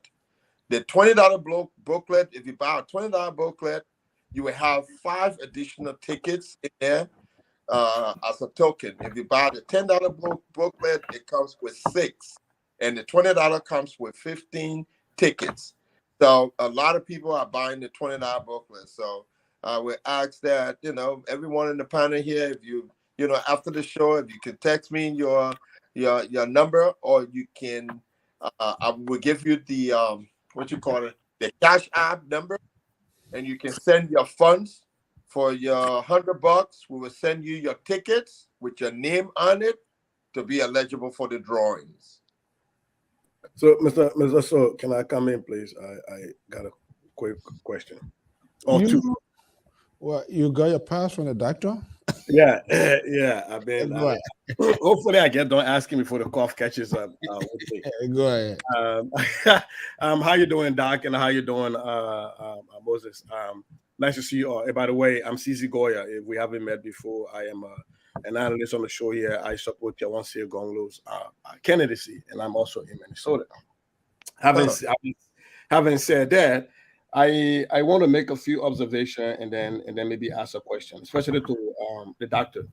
From the onset, when you were asked about making financial report, you said that financial reports were private, and that on the first trip that the counselor made, you were asked about if you made reports on that first trip, and you said those were private. They're in the chat rooms, they are not public. But now I'm hearing you say that the event, the black tie event, you will be making public the monies that you raised from that place. So what informs that change in mindset in just one interview? That's my first question. Wow. What? That's No, my that's my question. Can I speak to that quick before I forget? Yeah, absolutely, absolutely. So the disclosure is made in the venue where the funds are raised, just as straight as that. Within Friends of Gongloe, all funds that are raised within the various organizations, the reports are made right there within that chat room, within the organizational chat rooms. Like I said, we have a specific chat room within our organization called the Contributors Chat Room. So as long as you are a member of Friends of Gongloe, you know exactly what is going on financially. So similar to that. So, Doctor, let me push back on you a little bit, because it seems you are answering this question in two different ways. A, all the information public. B, are they when they're in chat rooms? Because I was going to get to that point where you have this layered chat rooms where people, based on how much money they donate, have access to more information, because you said from the onset that there are chat groups, and then there are this name you just call again another chat group. So there's another level. So it seems to me, and please feel free to correct me, but it seems to me, listening to you, that based on the amount of money you donate, based on the amount of money you contribute, determines the amount of transparency you got access to. Maybe I wasn't clear. So allow me to clarify. From the onset, that was the question that Mr. So asked you, and you went on listing the levels at which people are, which determines how much access they have to financial records. Very well. So let me put it this way. If you look at the Friends of Gongloe organization, for instance, we have over 1,000 people in the organization as a whole, in the general chat room, for instance. Majority of those people have not contributed a penny to our movement. So we don't know who these individuals are that have been accepted into the general chat room. So we don't know if they are spies or they are there in the interest of our movement. But those that we really believe are there in the interest of the organization will be putting the money where their hearts are. So those are the people that have been given. So as long as you are in the organization and you have contributed a penny, you are in a chat room called the Friends of Gongloe Contributors Chat Room. There where you have the privilege, the access. So let me ask all money that has been raised. Notwithstanding, when financial reports are made on a monthly basis, it's posted in all the chat rooms. So even if you have not contributed a penny, you still know on a monthly basis how much came in. And why do we do that? So that people that are giving can know that our monies have been received, their names are correctly spelled, and is properly accounted for. Similarly, Doctor, sorry. Let me hold you right there a little bit. So my question to you is going to be, if your assumption is that there are people in the chat room and that don't need access to the financial record because they haven't paid any money, so this is a pay-to-play scheme, will you be comfortable with a President George Weah saying that he cannot release the budget or accountability records to the people of Liberia? He can only release it to people who pay taxes, because there's a lot of people who don't pay taxes, and therefore, because they haven't paid taxes, they should not have access to the financial statement and the financial health of the republic. Here is where I am a little bit conflicted, and because I came on because the question was asked whether there's a daylight between what you say and what the counselor says, and I wanted to come back to lay that question back out to you and give you a chance to re-answer that question. Because if you're telling us here that there is no daylight between what you're saying and what the counselor say, that means you're telling us that Taiwan Gongloe, telling us that he's going to go for a lifestyle audit, that his government is going to be transparent to everybody, regardless of whether you pay taxes or not pay taxes. Yet his group in the United States that's raising money and fundraising for his campaign cannot open his campaign to financial lifestyle audit. I'm going to ask you that question back, laying all that down. Do you still say that whatever you say here, that there is no daylight between what you say and what the counselor stands for on this platform? If I may just add to what the doctor, brother. The first approach of Gongloe coming here came at the pleasure of certain individuals who had the right to do that. He was not yet a candidate. So when he went and became a candidate and is now coming, we created this sense of transparency. And that's why we're saying that everything moving forward will be opened to the public, and that all funds raised any event on this trip will be announced at the end of the event night. No, let me come in. Let me come in and make sure I make myself clear. Okay. Yeah. So what I said, and I've said it over once, is this: all monies raised within the Friends of Gongloe movement, all monies raised between the Friends of Gongloe movement is accounted for within the Friends of Gongloe movement. I even said further that financial reports, monthly financial reports, are posted in all the chat rooms. So I don't understand how you are trying to mischaracterize what I said. No, I'm not mischaracterizing you. Your first That's exactly what I said. I said whatever we raised. No, let me finish. I think you spoke lengthily. Go ahead. You spoke lengthily. 1 minute. You spoke lengthily. Go ahead, Doctor.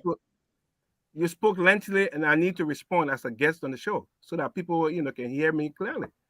Because I don't want you to take my remarks out of context. I said, and I'm repeating it for the third or the fourth time, whatever we raise as an organization, every member of the organization has access to that information. We believe in full disclosure and transparency. And in a similar manner, whatever venue that we raise funds in, like the events we're going to be having on the black tie, at the end of the event, whatever is raised will be disclosed at the end of that event so that everybody in that gathering will know exactly how much was raised. I get you. Let me come here a little. Can I just ask one question and I'm done? So the point here I'm making is that from the onset, Mr. So, you remember asking this question about when Tier 1 first visited, whether there was a financial report made. And the doctor said that those reports are only available, they are not public. He went to the extent of saying that he doesn't even have the record with him because a lot of other places raised money. That was it. That was his statement. He asked about the specific amount, and I said, but you did say, sir, you did say that it was not public. You said no, it was not public information. That was the exact statement. So now I am conflicted about you going from this first visit not being public and your colleagues saying that was people who invited the counselor, as if that takes away from accountability, to now saying that you will make the announcements in the hall. And my question is, what accounts for the shift in mindset on accountability from the beginning of this interview to you saying that the money you raised at the first event, this first coming, was not public, and you even lay out the layers of where you got to be to get certain level of documentation and information, and you are still saying that here that you don't know whether people in your chat group are spies or not, and so as to back up the reason for you not being transparent. And so I'm just asking the question in one interview: how did you get from documents, from information being private to now to being public? It's just my question. I'm still wrestling with. So I think we've clarified that. The answer is all our information is public within the setting it's raised. Okay. Go ahead, Mr. Mr. I think that's as clear as daylight. All our information I wanted to is accessible by all our members or all donors in whatever gathering is raised in. All those financial information, not only financial information, all information are accessible by all members in whatever forum the money is raised. Maybe I wasn't clear the first time, but that's the answer to that question. We do not hold back any information when it comes to finances. We believe in transparency. And as I said, at the end of every event, we always announce how much was raised in that at that occasion so that everybody is aware of it. And our members, too, are aware of that. You can speak to any member of Friends of Gongloe. You have a couple of them here. Dr. Toto was here, and he will tell you the same thing. Everybody in Friends of Gongloe knows exactly how much we have in our coffers, even right now as we speak. They know what their bank account balance is. They know that on a daily basis. But what I was alluding to earlier was that, and it was just a means of people trying to do for people to contribute to. You see, so we weren't sure. So we just had a special chat room for contributors so people can be able to access that information. But it's also posted in all the general chat rooms as a means of encouraging other members to contribute. So I hope we got that right, Mr. Goya. Thank you very much for your question. Yes, Judge, go ahead. I got a question for Dr. Kamara. I'm not a member of Team Gongloe. So if I made a contribution, how do I know what was in total? Because I'm not part of the group. I'm not in the chat room. And we speak about transparency. So how is that information passed on to people who are not members of Team Gongloe and making some contribution because you're collecting money from the public. So I don't think it should be limited to a child group. So how can you explain that? That's the first question. Anyone who contributes, anyone who sends a contribution to Friends of Gongloe, they have access to that information. We have a couple of people who have contributed. They are already in those chat rooms. As I told you, there were people in there that have not even contributed. As long as you've given a penny, as long as you have given a penny to Friends of Gongloe, you are in our chat rooms. So you will know what's going on. So that answers your question. So there's no way you will give without knowing exactly what goes on financially within our organization. Dr. Kamara, this getting be a little bit confusing here. You said there are spies, there are people you are not sure. So are you saying, like the brother said, they're going to be mailing tickets out? So obviously, so what happens when you gave and you are not part of that? You are not in person to attend the event where they, or let me just ask the simple question. In the interest of transparency, knowing who this guy, Councillor Tier 1 Gongloe is, and the history and patterns of our national leaders. And I believe here he's a guy who, I saw let me do something here. Maybe it's gonna help something here. Let's take a little bit flashback here, and then we will see, watch and see. He's down to earth. Councillor Tier 1 Gongloe. He is here to help us. He loves human being.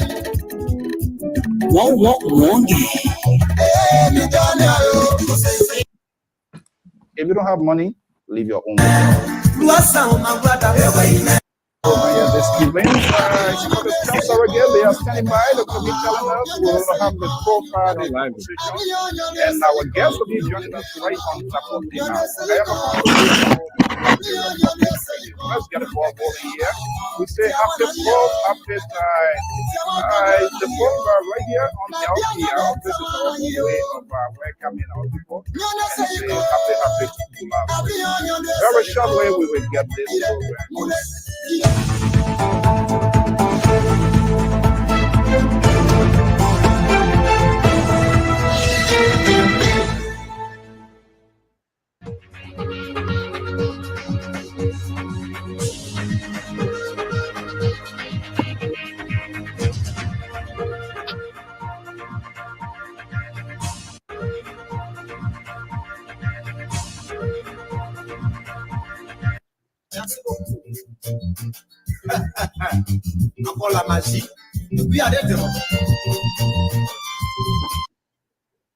We're going to be hearing and how it's going to look like.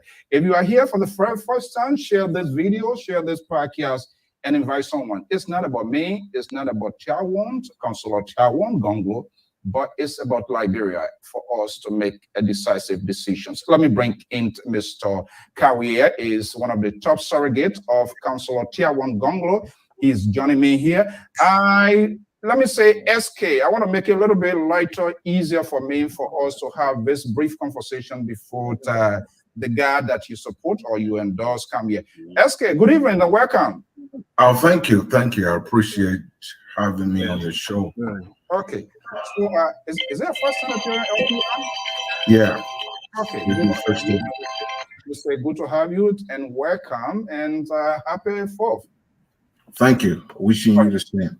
All right. So where are you joining us from this evening? I'm located in Texas, Houston, Texas. Houston, Texas. Yeah. Your guy is here. He left Liberia. He's here, Houston, Texas. I have no idea where he came from, what he's going to do. And so we're going to get a sense here. How this connection with Councillor Gongloe came into place. Oh, Councillor Gongloe. Okay, what was the convincing aspect for which? But you have to our people, and the way to do that is to bring them on platforms that are reputable, and that will be able to shoot the shot straight and ask the questions that our people need answers to in order to make informed decisions. So yes, you know, I do support Tier 1 Gongloe, but I'm here not as part of Team Gongloe. I'm here as a contributor to this network, and I'm going to ask the hard questions that librarians need to know in order to be able to assess whether Gongloe is the right man for the president. Political correctness questions or questions in the interest of the, you know, Councilor Gongloe, I met in Agile Convention here. My skepticism comes into play when someone decides to put on this political garment. They are like, oh my goodness, politicians, they're quick to somersault, they're quick to be initiated. I don't know. Okay, that's Sissy Goya right there. And what I really wanted to display, you guys know, he broom that he usually travel with, which means cleaning the house, moving all of these diet and getting stuff here. People are going to be given money. And I think this is something, transparency. One of the problems of our, not even the government, in local organizations is lack of financial accountability. So let me ask this question. In the interest of financial accountability, would media have assets? Would there be some sort of press release after all of these events earmark in the liberal state, Minnesota, Delaware, all the places where we get a clear picture at the end of the day before your candidate leaves? Yes. Well, they will be mostly in our chat rooms. Why? So why the status of limitations is being put? Besides our chat rooms, we have other social media forums. We can't just put our information out there. It's all in our chat room. If members decide to share it, okay, let me be specific. With LPR now, we are having a conversation of fundraiser where we have access to that just to say, well, you know what, this is, in fact, no campaign has done that. All of these people, the reason I'm saying that these people that want to be representatives, senators, and all of that, they come here and they take money, and we have no idea who gave, who not gave. And when you even look at the election laws, there's some sort of violation here of people who's supposed to give, who not giving. At the end of the day, the diaspora turns to be the buku man into this whole thing here. They're not doing anything. But yes, we get funding. So I'm asking again, will LPR have access at the end of the day? Can I come in? LPR help us to raise the funds. LPR, we have access to all the information. And you are helping us here. So yes, you will have access to it. And it will be a general information during the event in Delaware, for instance. Okay. It will be fully disclosed in our venue. So whoever is attending that program is at liberty to share it too. You see, so I mean, there is no, this is not even a debatable issue. The information is out there and it's accessible by anybody who is part of the team or in a forum like this, or who is going to be in that gathering. They will have full access to it. So there is nothing here that is debatable. It's general information. It's out there. I think Joe wants to speak though. Sorry, after the doctor, Joe was trying to come in. Yeah, go ahead, Joe. Joe, go ahead. We are almost out of time here before I get on chat. Can I come from Minnesota? Yeah, go ahead, Joe. Okay. You know, this is Minnesota part.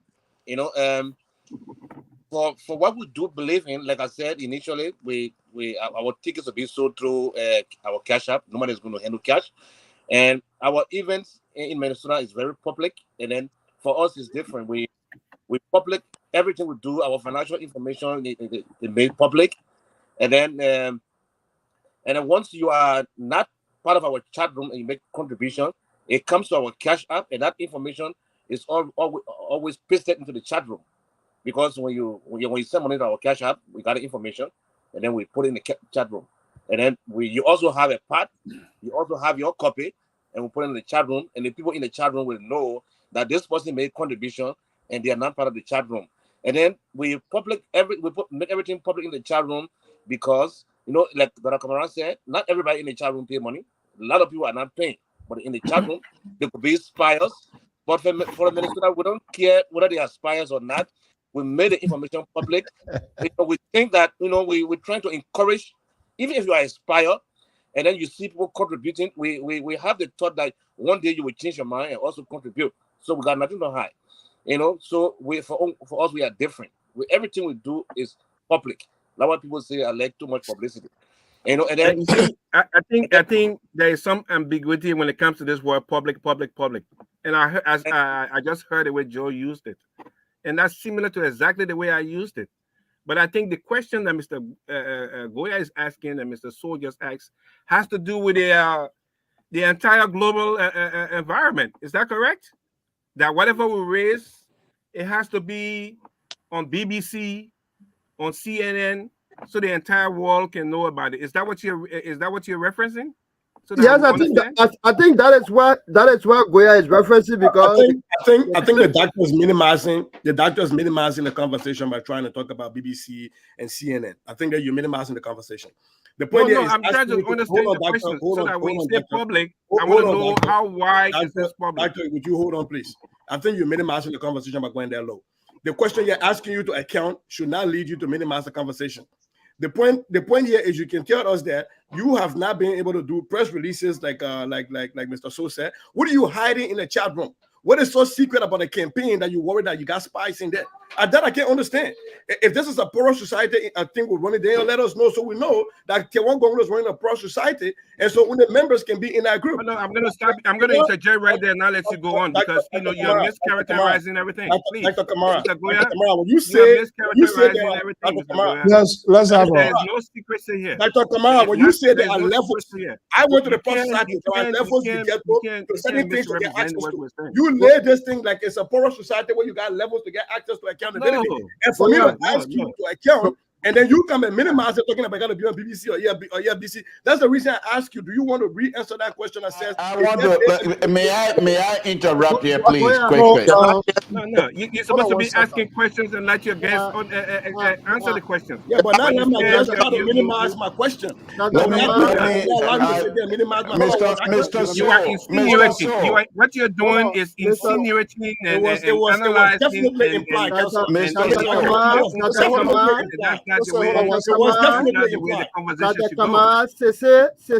Kamara, I am running this. Thank you, Mr. So. Thank you, Mr. Yeah, So. you can't be insinuating things that people didn't say. That's not right. And then we'll allow you to just go on and people are listening to you. No, I will not sit by and listen to you just go on and on. That's not right. Mr. So, nobody said what you're insinuating. Yeah, Jonathan, you want to speak?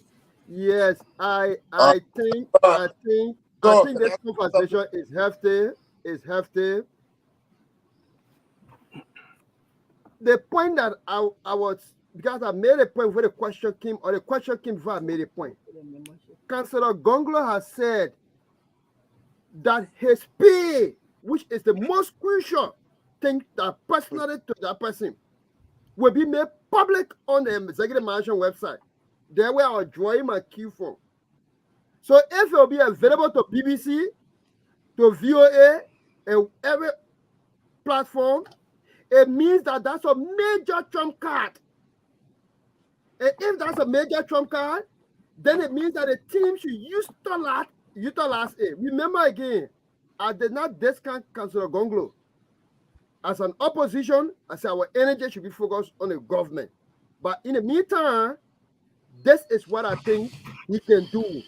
And to end, when I spoke about the issue of the warlord, that is a rehabilitation.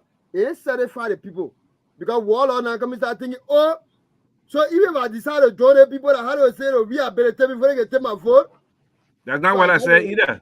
I said we don't judge, we don't ask questions, we accept people as they come. That's what I said.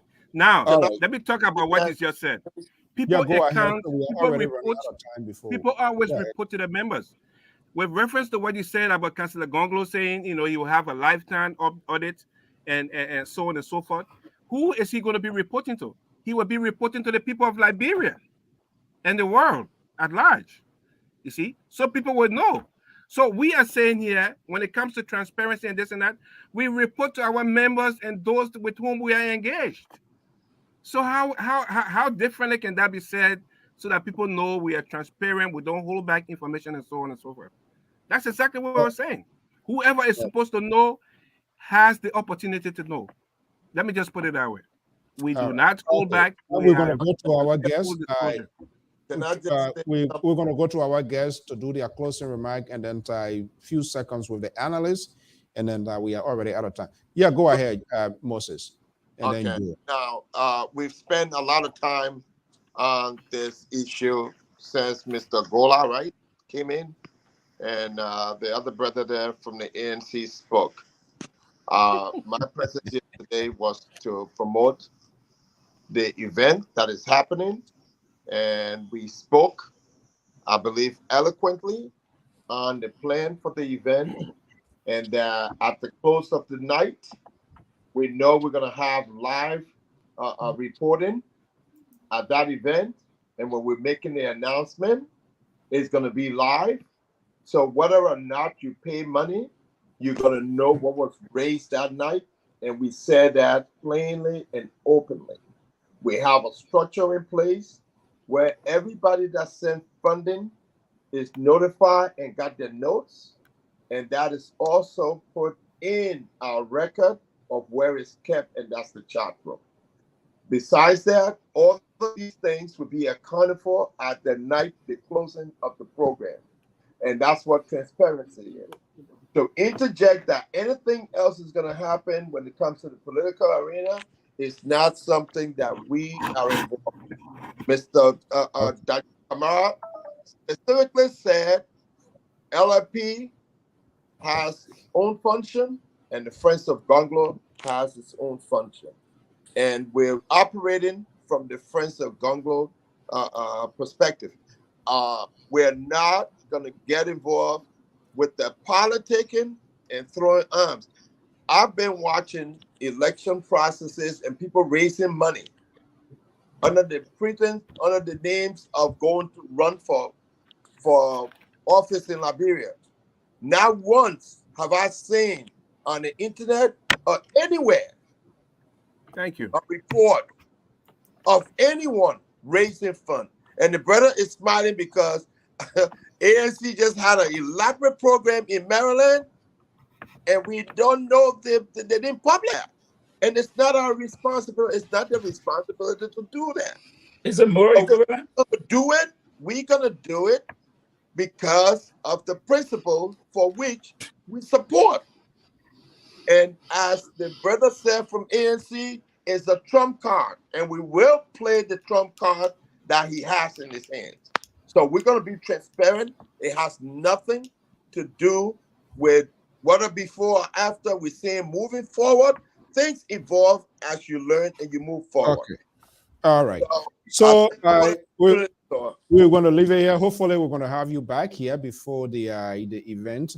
LPR is kind of a little bit different than all of these networks. That's why sometimes people scratch their hair when they come here. My guys here, they all take position. Believe me, you have the Gongloe, you have the ANC. In fact, I just heard this evening, my liberal friends, the seditions, they have already. I have the name already, and that's why some of you would be been waiting for. Yeah, the analyst, contributor from the CDs, and MOL, but on the other side here. But Dr. Kamara, Joe, Moses, we want to thank you so much. Let me just give you your last. My name is not Joe Moses. He said No, Joe. No, I was just calling everybody's name. I said Moses, Joe. I see Joe tomorrow brand there. I say Joe Moses, my man. Oh, sorry. I'm very careful with people's names because I say I don't have my names to be called any kind of way, but I was just kind of like calling it in sequence. That's all. Hopefully we can have you back here, and part of what we are doing, these are national conversations. Sometimes they are healthy. Can you a little bit tense. 1 minute. Can I say something for a minute before you close? Please. Can it be in your huh? I'm just like letting our audience know before you guys leave, and you will make your closing remark. Oh, okay. Yeah. So I'm just saying that hopefully we can have you here, and not just only you. Now your guy is a candidate. Hopefully we can also have access to him to, it's kind of a little bit different questions when somebody is expiring and then somebody is a candidate, and then more specific who will intend to get out of the person. But you can go ahead, make your finals comment, a minute each, and we will let you go. And, First, can I come in? Yeah. Okay. Okay. Again, my name is Joe Mullenberg, and I'm the executive director for Tim Conklin, Minnesota. And then, as I said initially, our presidential aspirant and his wife, aspirant first lady, and our next president will be coming to Minnesota specifically. And around the 26th, there will be a program at the Brooklyn Park Community Center, and the address is 5600 85th Avenue North, and Minneapolis, Minnesota 55443. That's why that's the Brooklyn Park Community Center. That's where the program will be held, and the tickets will be sold for $25, as I said initially. And then when it comes to like the discussion that was dominating, and then right at the end of the program, there will be a public disclosure of and how much we make. We got people who are not part of Team Gongloe Minnesota and they support Councilor Gongloe. They're not in our chat room. We mail tickets to them out of state, and then there will be a proper accountability. They will know how much we made, and our members are going to know how much the people contributed because they're going to pay through the Cash App.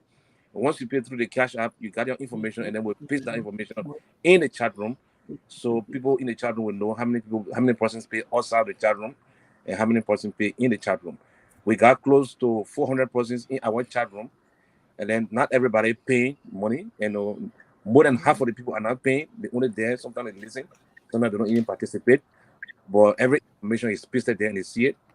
We believe sometimes they could be spies, or they could not be spies, or they could be decisions. So we're trying to do that to encourage them that in the future, maybe they will change their mind one of these and start to make contribution. That's why we make everything public. Thank you so much. Most, what's your last word?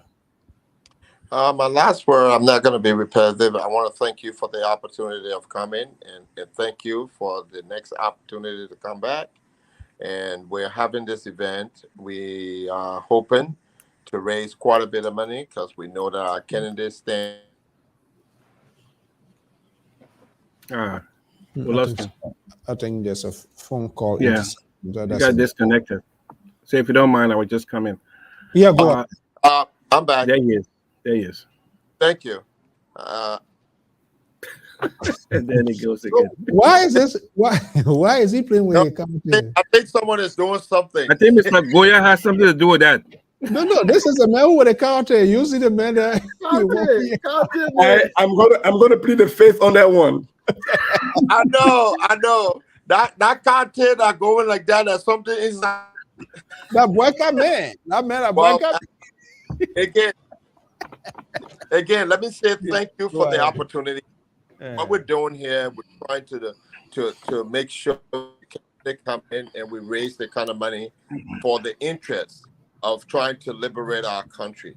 Whatever we do here as individual and collectively is to make a difference in our nation. We're all sick and tired of what's going on, and this is all our intent. There's nothing to politicize. I just want to encourage you guys, if you're not coming to our event, please donate. Team Gongloe is hoping to raise some money. He's doing a lot of work on the grounds, boot on the grounds, ready to go. And we need to raise enough money for that. The folks in are saying, if you don't have money and you have not stolen money, you cannot win the election. So I don't want to be too political, but I want to encourage all. We have our raffle tickets. You can buy the raffle ticket and still win a trip to Liberia. Win the liquor basket, the wine basket, not liquor, and win the 85-inch big screen TV. So we got raffle tickets to sell, and the contribution for meetings at the program is $200, and that's not too much to ask when we know that other people were asking for $2,500. So we went to the bare minimum, folks. Thank you for your time. It was a pleasure. Jonathan, it was nice to finally interact with you because I've been watching on a lot of other networks, and I hope this would not be the last time. Because the final analysis is we got to work together for the future of our country. All right. Thank you so much. Dr. Kamara? Thank you very much, Mr. So let me, first of all, associate my remarks with that of Mr. Moses Singbe and Mr. Joe Mullenberg. I want to thank them for appearing at a very short notice. Mr. To, it was nice interacting with you. Jonathan, you asked some real good questions. I love you, Mr. Buya. I know Mr. George was not forthcoming tonight. I understand he's an ANC member. But I tell you, we come here in the interest of our country. We know there are different voices, different choices, different interests when it comes to Liberian politics, especially the upcoming election in 2023. But the bottom line is we all have Liberia at heart. This is why I didn't say anything negative about anybody else that who's running or aspiring to the highest seat in our land. But just for the record, I want Mr. So to know that I just went online to check the financial record for LPR, and there was none there publicly. But I am sure that he does account for what they make to their members. So as he is doing in his organization, so do we at the same time in our organization. Whatever we take in, we account for that, we disclose that to our members.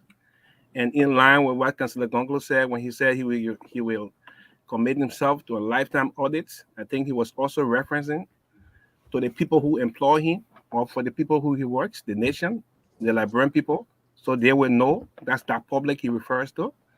And so, in a similar manner, whatever we do, whatever we take in financially, we account for that to our members in those settings where our members exist. And if you are not a member of our organization, in fact, there are some donors that even contribute anonymously, even though we know them, but they don't want their names listed. We still put their name there in special records that we keep, for disclosure purposes. So we are as open as you can describe it. We are very transparent. We follow the teachings of our political aspirants, and we want to encourage every one of you, like Mr. Singbe said, to join us at any one of the venues. Like I said, we'll be going to California between the dates of November the 11th to the 18th. On the 19th, we'll be in Delaware area, and then in Minnesota, we'll be there on the weekend of the 26th. We encourage everybody to join us. And if you really want to know whether we are transparent or not, we encourage you to join Team Gongloe, any one of the Team Gongloe movements, and you will be surprised and impressed as to how we carry ourselves. We do not hide anything for our members, and we encourage every other organization and LPR to do the same. We hope you will disclose your financial standings on the internet so we can also see how much you make. Well, let me come in here quickly. Dr. Kamara, I want to thank you very much for coming on LPR here tonight. What do you see on there when you went into LPR Financial? It was blank. That means we don't have money. Well, we don't have money. That's all we have. That's why you saw on a very serious note. And since you've been maybe seeing LPR, we don't go around raising money or doing fundraising and what have you. Everything we do here, we do it with ourselves. We get it out, we give it to Mr. So. Mr. So pay the bill, we're done. We don't do financial, we got the money set aside and stuff like that. So I just want to disabuse you on that a little bit. I wasn't going to say anything until you brought that in.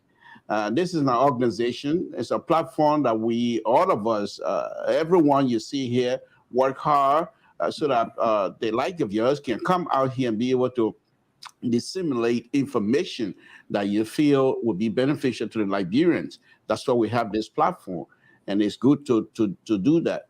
But when there's not some sort of a race as to who has the most money or who can displace more. The fact that for me, this is a Liberian way. You don't pay, you don't eat. You don't pay money. Why you want to know the people money business for? That's not your business. How I see it myself, even though many people don't see it that way. And I believe when people question these things about Councillor Gongloe, because he's the one, he's in a very perfect position who everybody, young Liberians all over the world, know this man to be very, very, and if I may use the word, clean, very clean, very clean.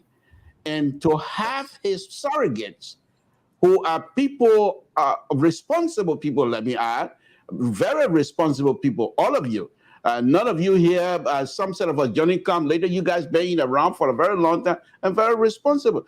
But then to come out here now tonight to have are supposed to have a smooth conversation, but then we're taking almost 15 minutes just so that we will know whether you're going to disclose or not. And then at the end, you're going to wrap LPR around that. It's unfortunate, but that's what we do here. I'm surprised that you took it out of context. That was a joke.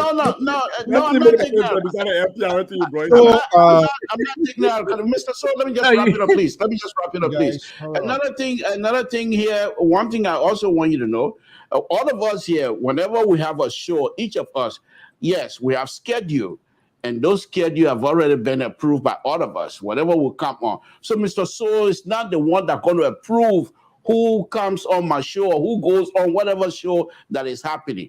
So I also want you to take that into consideration. So I last night I ran the show and I put everybody. I was getting ready to put everybody in the bike, and that's why you wanted to put me in the bike here tonight. But other than that, I think you guys are very, very, very responsible. I have no question in what you're gonna do with people's money, because once you put yourself in any kind of position, your responsibility to lead is very much important. And I think none of you will get in this kind of thing. So are you telling us there's a power struggle in the NPR, in the LPR? I'm the chief. There's nothing a power struggle. I mean, let me don't go too much before you can't park me in the bike here right now. So anyway, thank you. Thank you. No, we're talking about full disclosure here now, so we need to know. The public needs to know. I want overthrow. You see that full disclosure. So you're who trying to overthrow that? I mean, it sounds like somebody I know down there that start with SG. He part of the team. No. So, but Mr. Kamara, on a very serious note, I would really like to, Dr. Kamara, on a very serious note, I would really like to engage you. I think there's somebody that perhaps one-on-one is going to be very interesting. I'd like to engage you, please, if you don't mind. I appreciate that, but with all due respect, we are so busy right now with the activities that we're planning. We'll find time. Here tonight, we almost missed this show. Trust me. I had to call Mrs. So I'm like, is it tonight? Because we had a booking with another network, which Mr. Mullenberg had arranged, and I wasn't even sure. So we actually, in fact, I just texted Mr. Singbe to ask him if he could appear here with us tonight, because he is sharing that committee on the black tie for the black tie event, and he accepted. And the same went with Mr. Mullenberg. So I want to thank all of you. I think I'm going to take leave of you here, Mr. So, Mr. Sese, Jay, Mr. George, the guests. I want to thank all of you for the opportunity, and I'll say good night to all of you. Thank you very much. Thank you, Mr. Two of the Liberal Wing. Thank you very much. The Liberal, you left? He gone? Leon. All right. Yeah, thank you so much. Okay. All right. All right, gentlemen. Good night. Thanks a lot. All right. Bye-bye. Okay. Folks, quickly here, let's just push it around. I don't know where he was running for. And okay. All right, here we are, guys. Quickly here, we hold people accountable here. We too should be held accountable, but unfortunately, I think Mr. To put it into context. We did fundraiser for students in Morocco, other people, but I've never remember LPR to do her own fundraiser here. That I don't know. If anybody knows about it, yes, most of these things they are. But this is how it looks like. Sometimes people to seek transparency and to perfect toward transparency is a little bit difficult. When it comes to money. So I'm waiting, and I hope to have a conversation with the candidate himself. But quickly, let's have a little bit push around here before I let you guys go. Jonathan, the ANC guy, I've been seeing him on network. I've been seeing, good to see him. What do you make of the presentations of Team Gongloe fundraiser team here, or Friends of Tier 1 Gongloe Global here? Generally, like I said, my energy will always be placed on the ruling establishment and the mismanagement. But at the same time, we'll have some pushback about some issues that will be raised along these lines from those of us from the opposition camp, probably to propel a better narrative, or to start to think about, what next we could do to correct what is not well put in place. And so they did extremely well with the fundraising, except for the question of accountability. And, like Councillor Gongloe has said publicly, he's going to make everything adequately disclose everything to Liberian people. He wants to make the presidency as common as anything that people will not think is so much as it has been before. So I just felt that there should be a DNA of the team Gongloe. Another thing, again, quickly, is the issue of war laws. Look, the team Gongloe is a political movement meant to raise funds for Councillor Gongloe. So having this kind of conversation is a very good area to sell themselves. And in fact, by answering these questions, it will encourage a lot of people to come to hear for Councillor Gongloe himself, because they are the marketers of the agenda of Councillor Gongloe. But to start to talk about rehabilitation when the people are talking about their votes as an excuse to not accepting those who want to volunteer to support you, I thought it was a mistake, because Councillor Gongloe is a legal person. Definitely, you know that he's going to go for war crime, he's going to go for all these kind of things. So it is just, but again, overall, it was a good presentation, and I appreciated it. All right. Sissy, you came from sick bay. You're going to be the last, and then you close it up here because you support this guy here. Something prompted you to come on here tonight, and that's what I was asking, whether you got your doctor note. Look, Amos George. Yeah.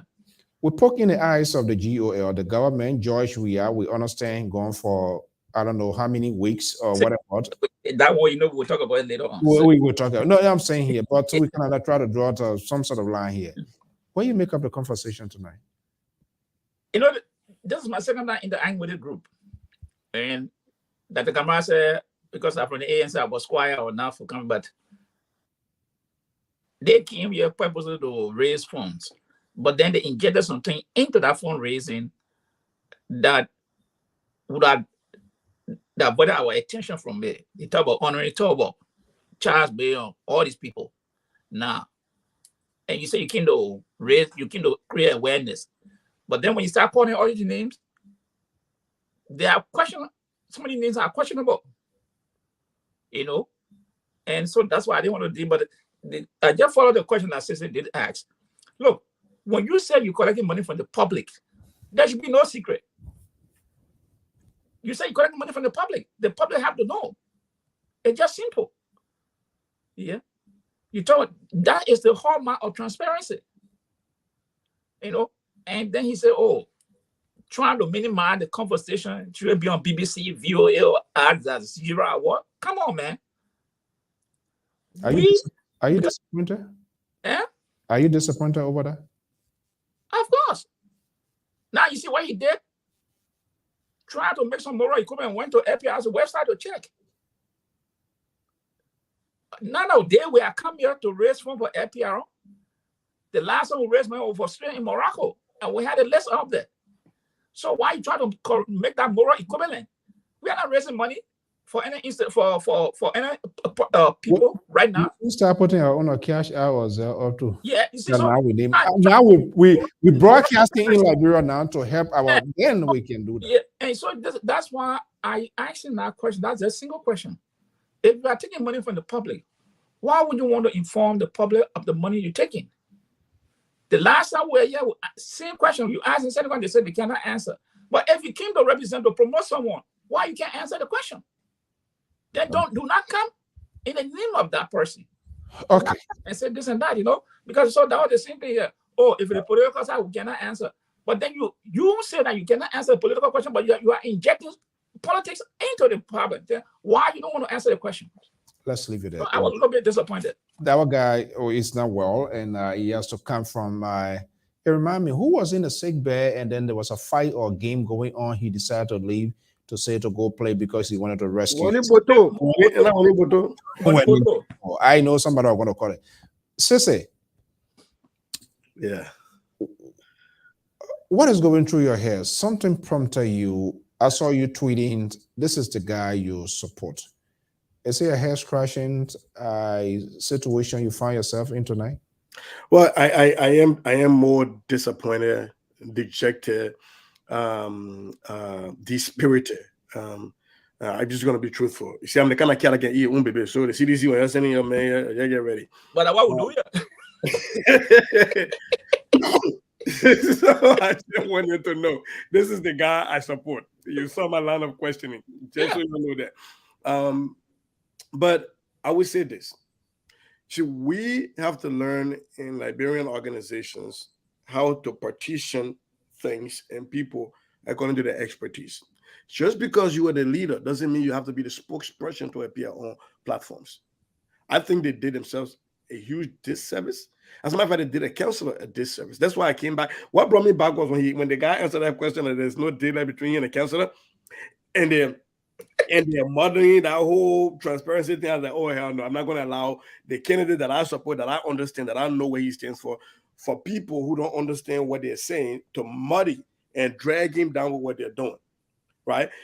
First of all, they're saying that, when you're not in their group, they can pull people because they're afraid of spies. If you're not doing anything illegal, would you care? And they by the way, according to Dr. Kamara, they are registered with the IRS, so they have to make a report. They got to file with the IRS, which is public. I can still go get it. So are they telling us that whatever they file with the IRS is going to be different than what they raise? Therefore, they don't want people in there. This creates a lot of problems. Right, and Tiawan Gongloe was the same person that said, like Jay said, his stuff would be on the E-Marshall website. Everybody's stuff would be there. In fact, Gongloe and I had a conversation here about one time how one of my students can just go on Google and go to the Minnesota State website and find out my salary, except for all the other things that I do and consulting that they won't know how much total I make. But what my school district say I make, they will see it because I'm a public servant. And so when you are coming out to tell people that when you're in this level, you get certain things, and then when you go to this level, they will give you more transparency. It reminded me of, I went to the Plural Society. There were certain stages in the Plural Bush you reach. You get closer, you can get closer to the Women's Sunday Bush. You can go there. You can go closer because of the level you reach. So they're telling us that this is almost like a level that you have to get at. That is really, really sad. That is that was disingenuous today to the movement for Councilor Gongloe. I hope before they appear on any other network, they will get together and put the stuff in place. Because if I were what I was listening for when we asked for transparency, yes, we've been transparent to the extent that we have the ability. We've been announcing at the horse, and we've been putting it in stuff. And when you even give them an exit path, Mr. So, you said, will you make a press release? Oh, we hadn't even talked about that. Thank you. We will add that to our list of things we do to be transparent. It was simple.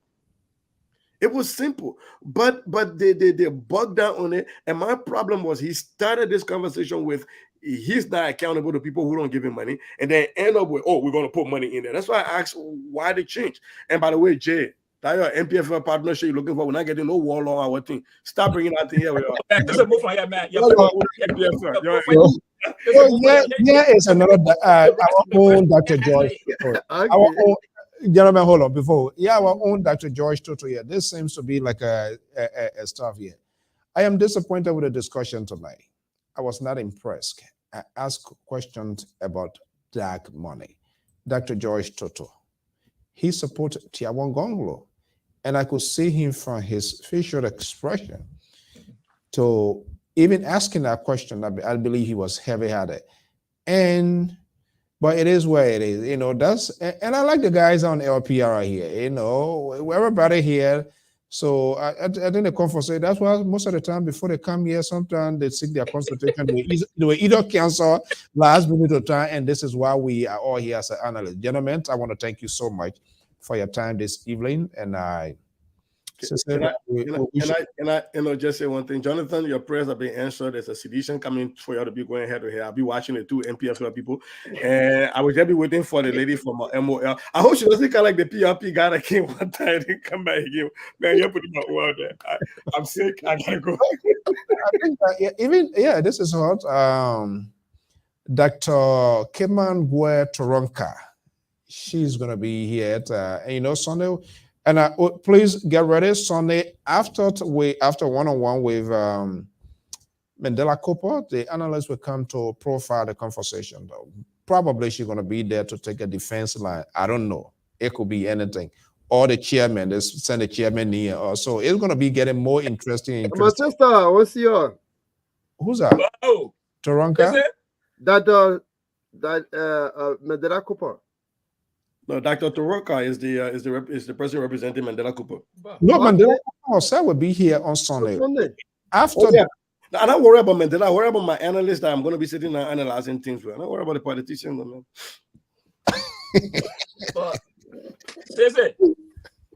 I got an invitation for you to join Joe. We are in Morocco.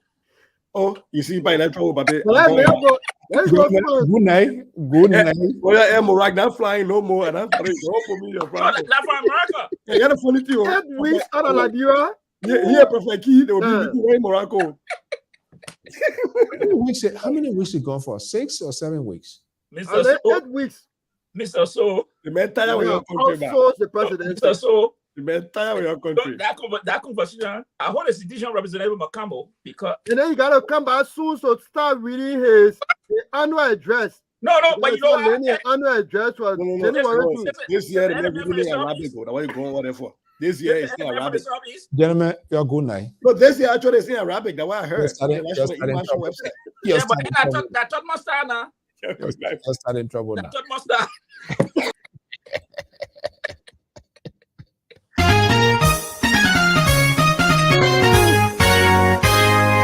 All right, guys. Good night. Thank you so much.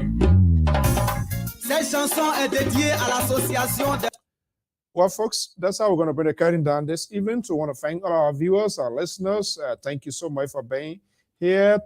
Jimmy, Victoria, Emmanuel Kamara in UK. Thank you this early morning. Hey, Sam Shepard, my man. Long time. How things going? J. Nathan Blay. Thank you so much for your time. And all of you great people. Tiola Gibson, to James David, Ambassador Ali, and all of you, Fanning, Williams, thank you so much, Piet, and all of you great people. This is what we do here at Liberia Public Radio, and that's one of the reasons, because people come here, they just want to go walk, have an easy walkthrough.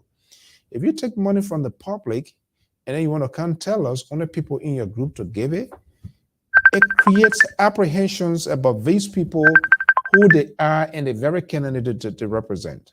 This is very sad. I am hoping that I will have now Councillor Tiawan Gongloe, he is a candidate.